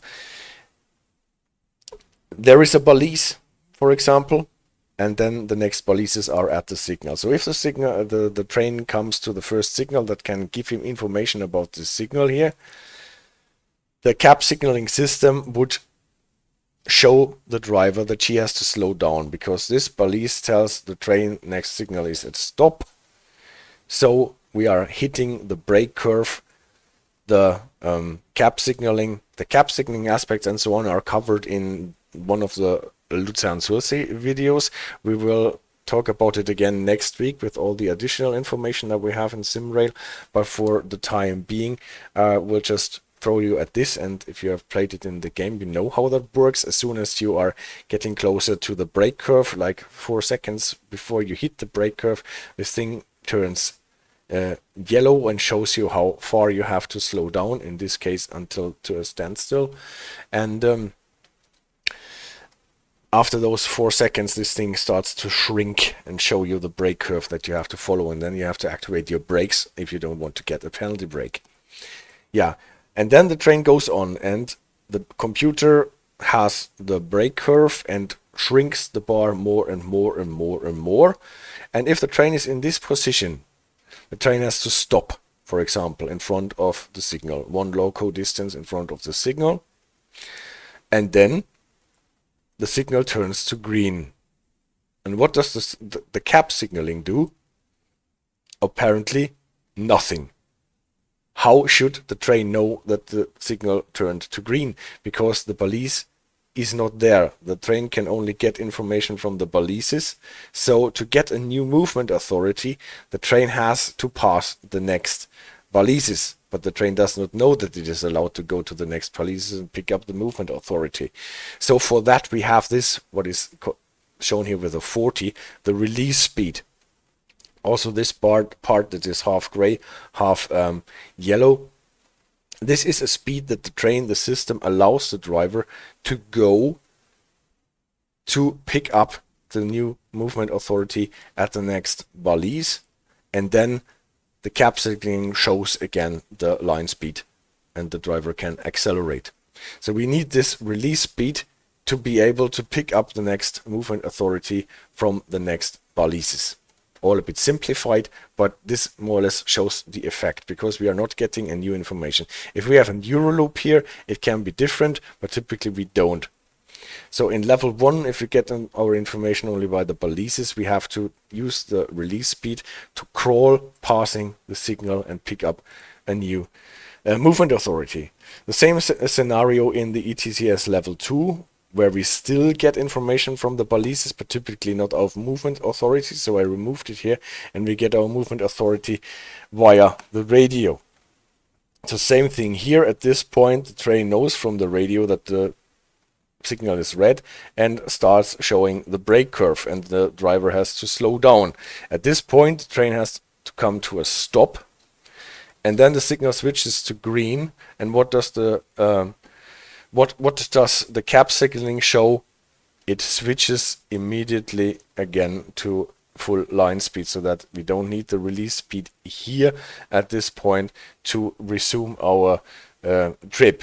Because we are getting the data from the radio continuously, we are not required to get the movement authority from the balises. So why do we get the release speed here anyway? I actually checked if we are getting a release speed in this scenario, but we are getting one. And I have to admit, I looked it up in the German rules for that, and they say we have a release speed here to make up for certain inconsistencies in the positioning of the train, so that the driver has a bit of a leeway to get closer to the signal to make room at the end of his train, for example, even if the system wants her to stop earlier and in a greater distance from the signals. For that, we have a release speed that is typically lower than the release speed that we will get on level 1. So that is more or less the classic difference between level 1 and level 2 in terms of how it reflects on the cab signaling. Another difference, and this is actually something safety critical that we need to know if we are running on level 1. Let's go through the reverse scenario. The signal is green at the beginning. At this point, we are passing the balise and getting the information the signal is green. So what does the cab signaling do? It shows us full line speed. Then we are approaching the signal, getting any closer, and it switches for some reason to red. Should not happen normally, obviously, because signals should not be downgraded if the train is approaching them so quickly, but it can happen in an emergency situation. Just imagine a train is running a red light and coming into the same block from the side or from the opposite direction. Bad idling scenario, for example. Some driver gets stopped by the 2000 Hertz magnets, resets it, and does what people do in our train simulator all the time after getting a penalty break. Just release it and resume the journey.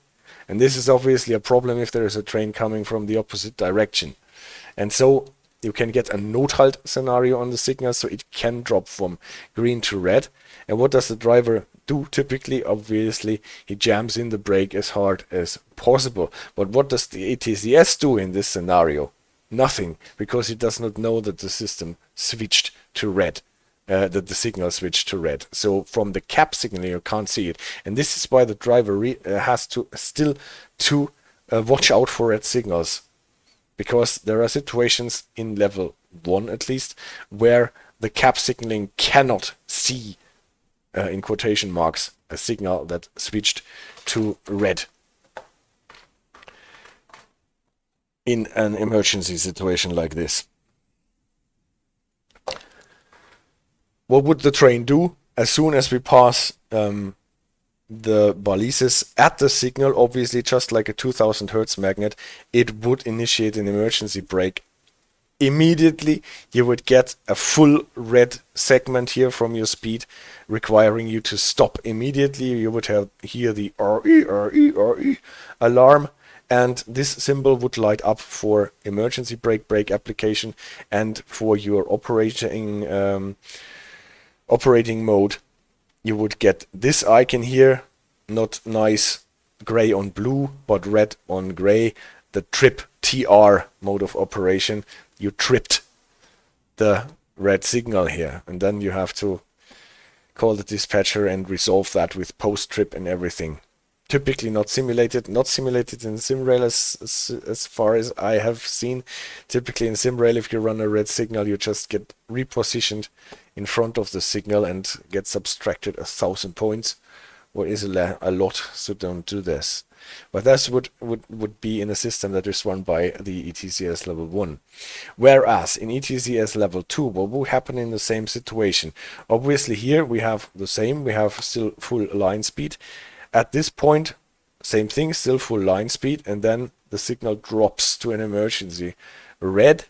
And here we have the connection continuously with the radio block center, so the cap signaling can get immediately the end of the movement authority at this signal and display a brake curve. Typically we would be too fast for the brake curve, and so we would get this segmented thing here that tells us, oh, we are far below, beyond our braking curve. There would be still a little rest of yellow area because we have not reached the signal.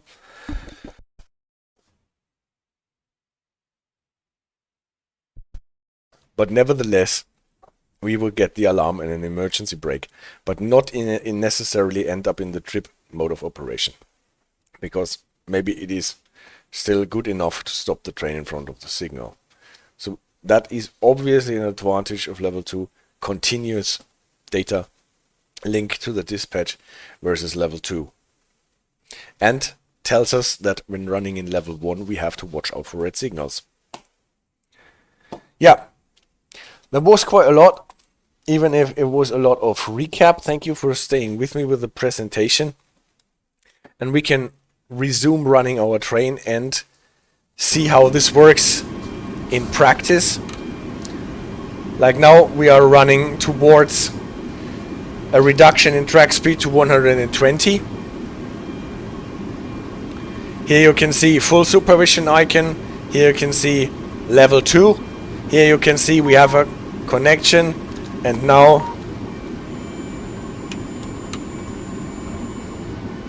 you see the yellow braking curve.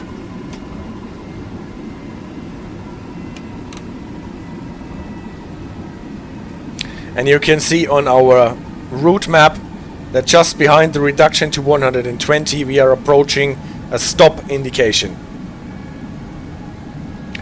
So soon enough, yeah, just now it switched. And now we have to go down to 0, but with a release speed of 20, as you can see.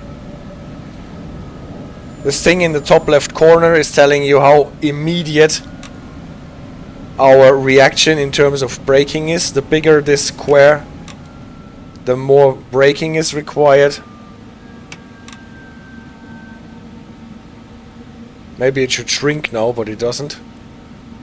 Here was the 120, here's the red signal. Now it actually vanished at all. Here we can see the distance to the point where we have to stop.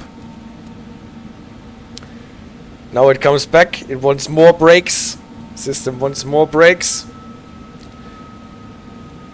So the closer your needle is getting to the end of the braking curve, the bigger the square will be. And as soon as I drop below the 20, now I am under the release speed. Now the system would not stop me anymore with a emergency brake unless we get the kill command from the red signal.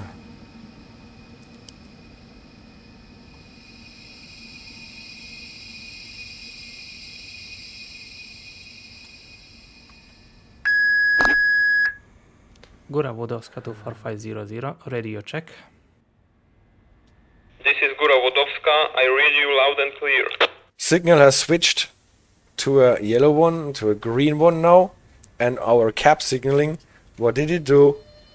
It is giving us a proceed aspect. Again, back to the 200 here. Before we even ran the balises, because we are on level 2.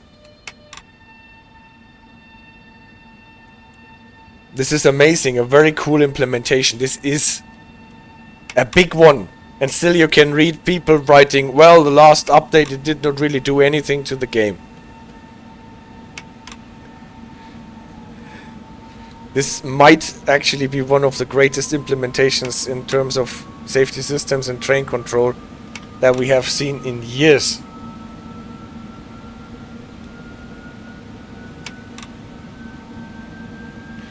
So in my opinion, this cannot be celebrated enough.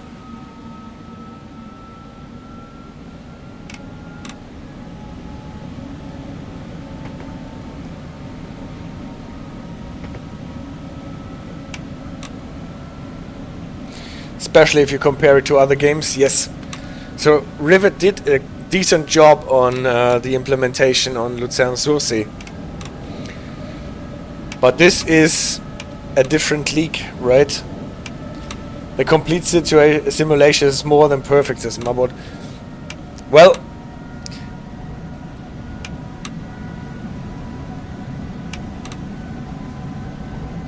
you can't say it's perfect unless it's perfect, and it's not completely perfect. There are some flaws and inconsistencies everywhere, but it is really, really, really good.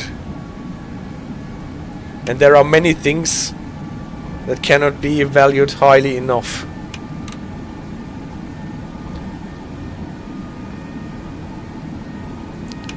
It's a real achievement, says Ravens Lofty, but I admit I'd overhyped it internally. So you overhyped it internally. I'm so curious as Spectre to see future streams in multiplayer with busy routes. Alright. Well, just let's meet up and play together on a server while we are streaming. To the City Raider.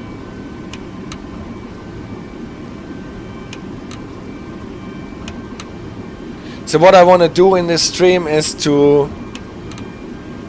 go to the next red signal, because if I remember correctly, we will get an override scenario there with a replacement signal, and shortly after that stop at the station and end the stream there. Let's make a petition for a PS5 version. Yeah, totally, Spectre, totally.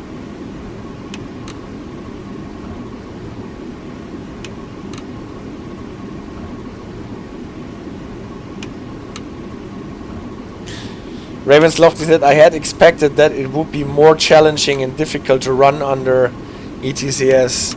I see. But to be fair, it is not so challenging and difficult to run under ETCS in real life, as long as everything works as intended, no?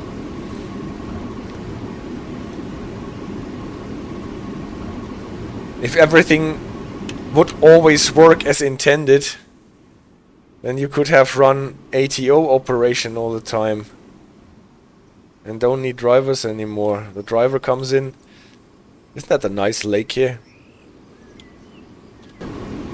As soon as things don't work as intended. There is a guy streaming SimRail since the release who has the ETCS sound for channel points.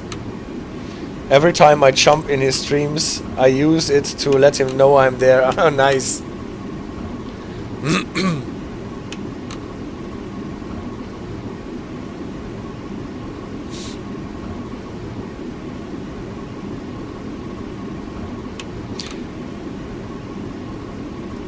As a dispatcher, I did have to get used to people using ETCS though, says Ravens Lofty. Uh-huh.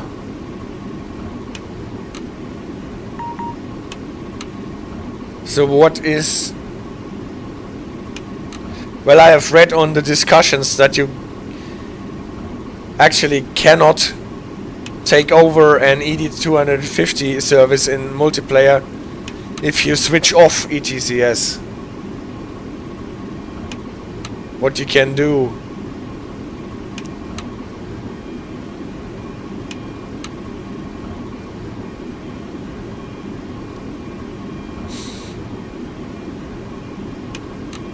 ETCS has user-friendly sounds when using PCB, though the first times I got nightmares. I see.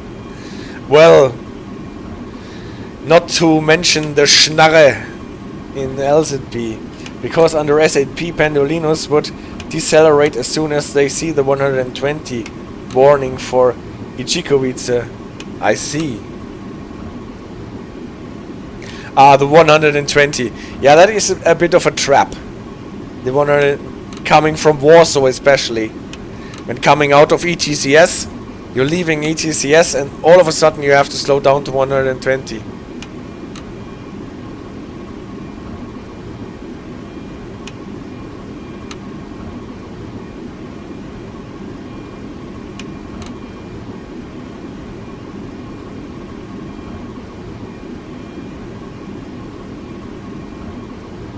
On ETCS they only brake when they get an indication, so you see trains doing 200, yeah. And think, are they going to derail? I've actually never seen a train derail on SimRail.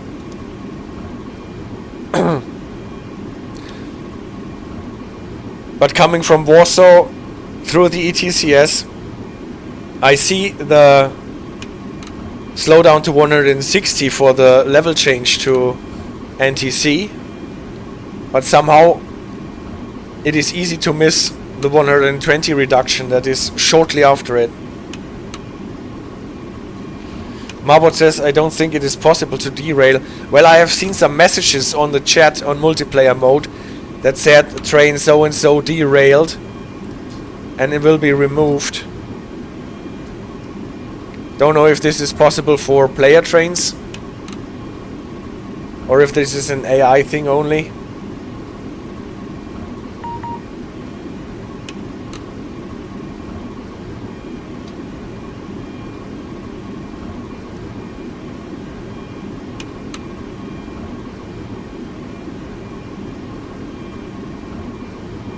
What I strongly recommend is to set this here to 4,000 meters. Otherwise you only have 1,000, 2,000, 4,000. You just need or know much more. This also tells you about the inclination gradient. If it is light, you are climbing. If it is dark, you are running downhill.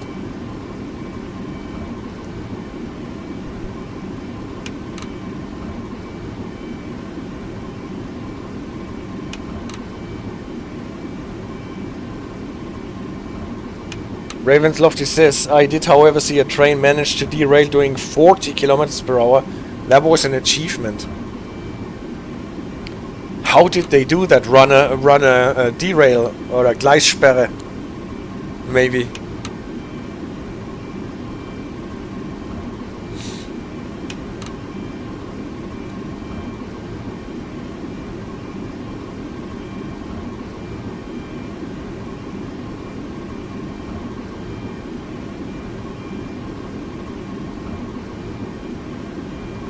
At Sosnowiec Główny, there is a very tight curve to Sosnowiec Południowy with a limit of 20. I see. I see.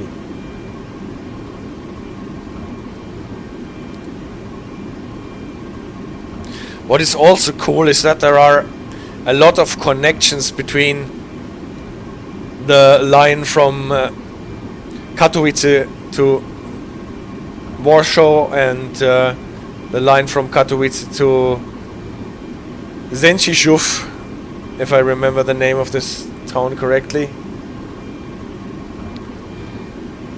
So it really looks like a network if you look at it at the map. That was the Czuwak aktyvny for a change. Haven't seen it in a while.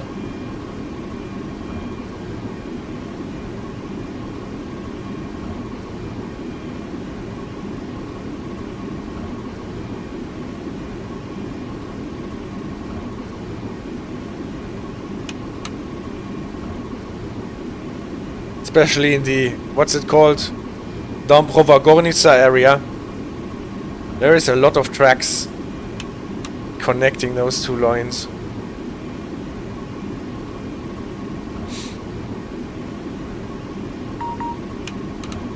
Beep beep. Neutral section off.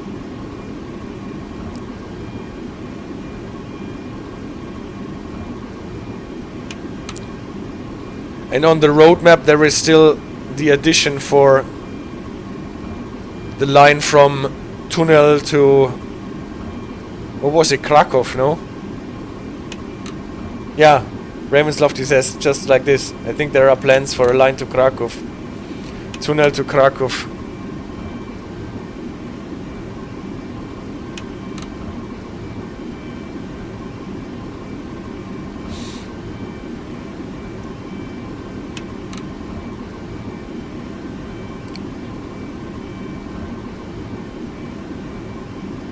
So what they covered in multiplayer. So now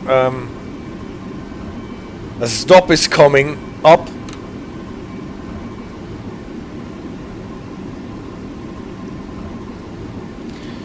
We see the flashing green aspect on the signal.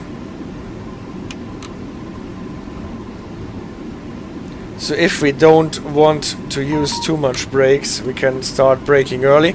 You can see for about 4 seconds the yellow thing does not move and then it starts to shrink. Prior to baseline 3, yeah, but now you have to reinsert. It also tells you about the Vyskashnik 18.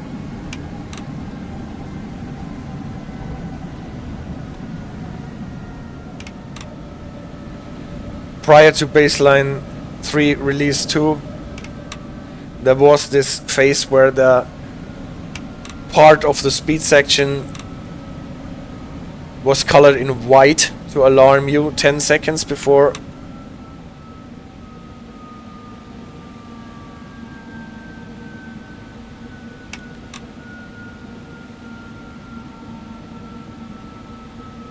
But this got deleted.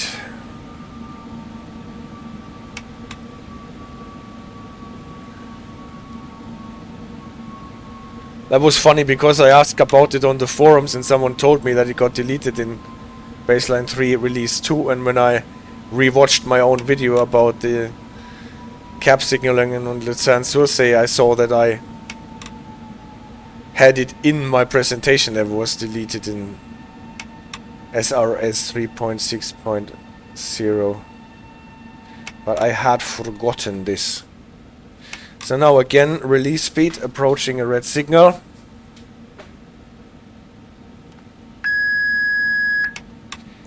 (4500) to Psary, requesting entry.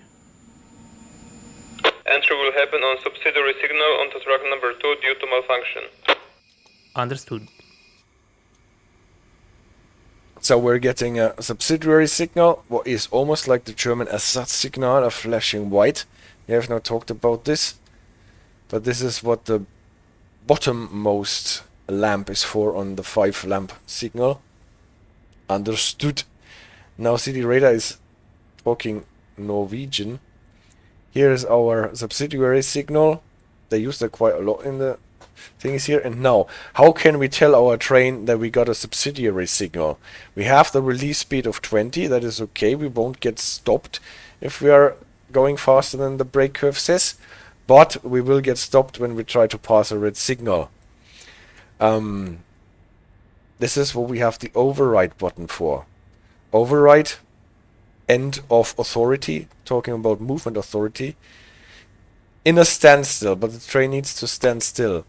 We can switch all that off. Then we have this icon here telling us we can pass this signal.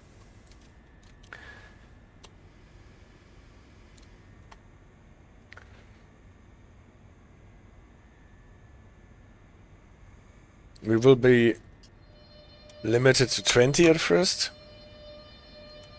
As soon as we pass the signal, it will be 40, because on semi-automatic signals, passing according to subsidiary signal allows us 40, so we can go 40 now. We passed the signal, this icon got removed, and we are in staff responsible mode now. We have to drive according to this subsidiary signal and not go faster than 40.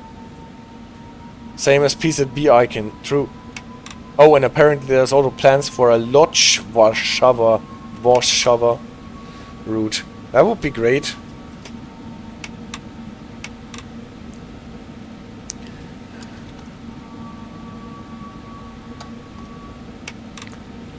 What we also can do if we are in this mode, we can use this switch and then we get at least this indicator for to what speed we are.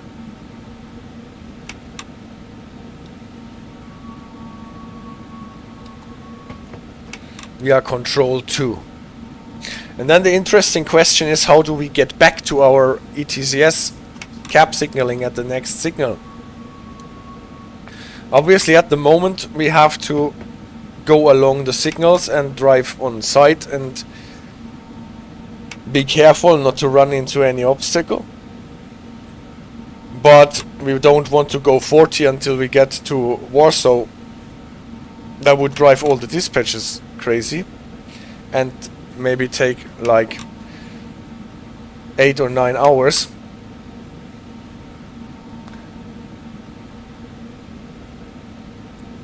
So we would need to go to a place where we can reposition our train on the balise and get our new movement authority on the radio.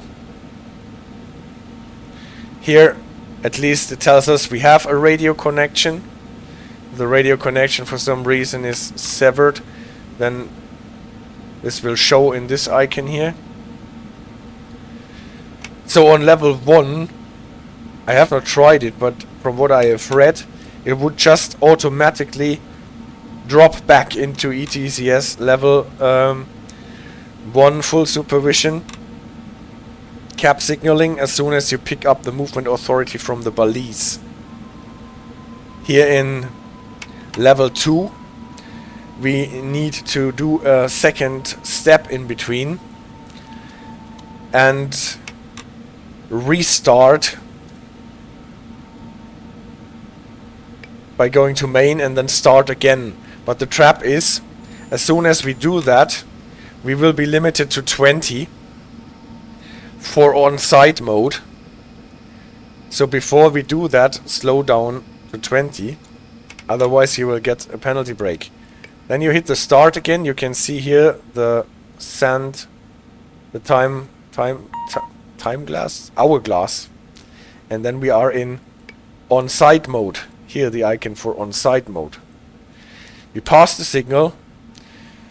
Train, I think, already has the movement authority gotten by radio, but now needs the balises to reposition himself properly, and then we are back into our ETCS signaling. So also that works. And we have entering full supervision after having entered on-site mode.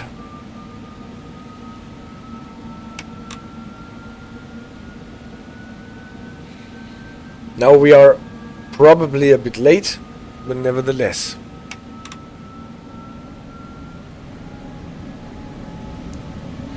We managed it through this section on the subsidiary signal. And now for cooling down, I think we will go until we have to stop at Włoszczowa Północ. What is, if I'm not mistaken, Włoszczowa North. Północ is north, right? Are you going to do some multiplayer in future? I think I will, yeah. Next week I will have another stream on ETCS with special situations, I think, on SimRail, and then I will go back to Train Sim World first, and then what happens then we will see. But I'm planning on doing some multiplayer streams in future.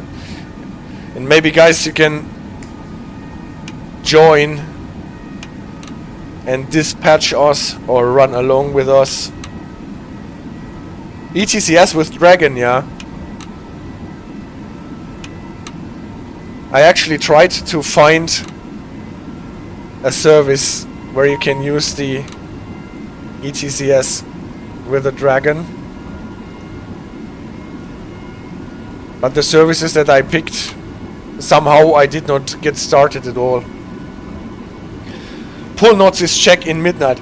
Yeah, and for some reason, at least in Polish, I don't know if it is the same in Czech, they use the words for midnight and north and noon and south, the same word for it. So north, Północ means north, and midnight, and what is the other one? Poludnie, I think. South and noon at the same time. Probably because this is where the sun is at midnight and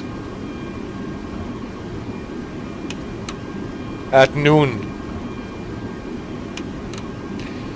Does the 189, 186 have ETCS in real life? Poledne is noon. In Czech. Some of them have.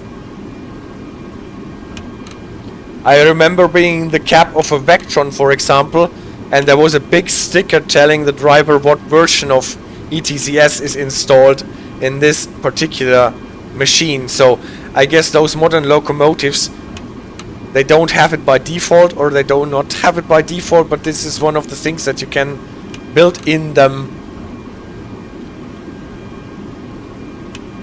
optionally. Mezzogiorno can be south and midday. That's true. Right. I never thought of that.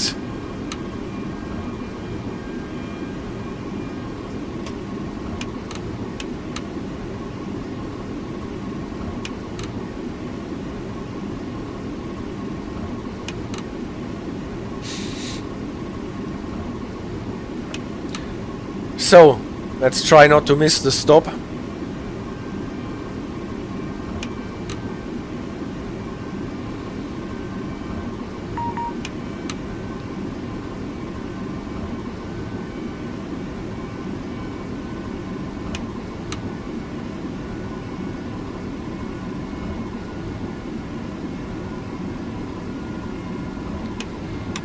On the 1116 in Semmering, there's also a big sticker. Okay, we are going out of ETCS area now. Brake curve is sending us to 160. What also in Poland seems to be the speed.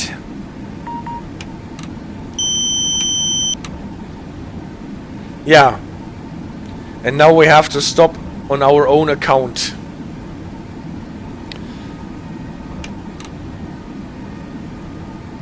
If I had not missed the signal, it would have been a flashing green announcing a reduction to 100. That is already here.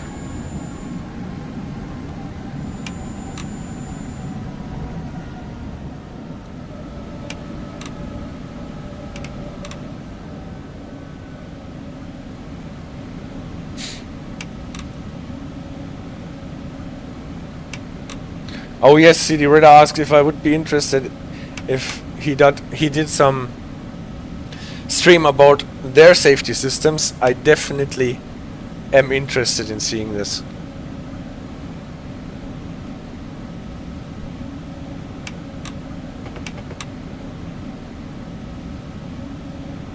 It's funny, in Prague at the main station the platforms are divided into north and south, but it's written in Czech, so tourists never know which way to go.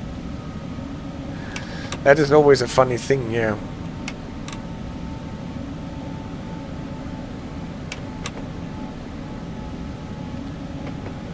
We'll need them for the future. I remember you did a stream where you showed me some of your safety systems in the metro simulator. It was very interesting. And a quite advanced system.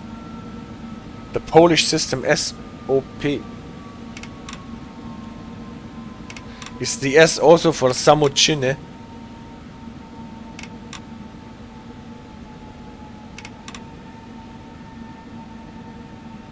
No, it's for system. Or now that I remember one Polish word.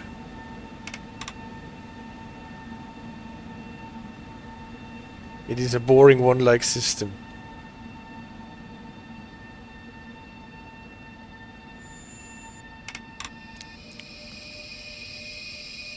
Alright. So we made it to our second stop. Włoszczowa Północ. And system ochrony pociągu. Ochrony I know from a security guard in Polish is called a ochroniac or something like that. So ochrony means something with someone surveying the safety. Okay. Did I not open my doors, by the way? Train 4500, please report to station Włoszczowa Północ. Reporting. 4500, further right will happen on left track number 1. Yeah, see, Understood. we have some left track action. Also, so 4500, ready for departure. we do that on top of everything. Do some left track action because can't accelerate because the brake thing is still on. Now we can. Or we should be able. Did I not put it back properly? No. I remember a single word in German. Zugbeeinflussung, but I don't remember why. Yeah, that's funny.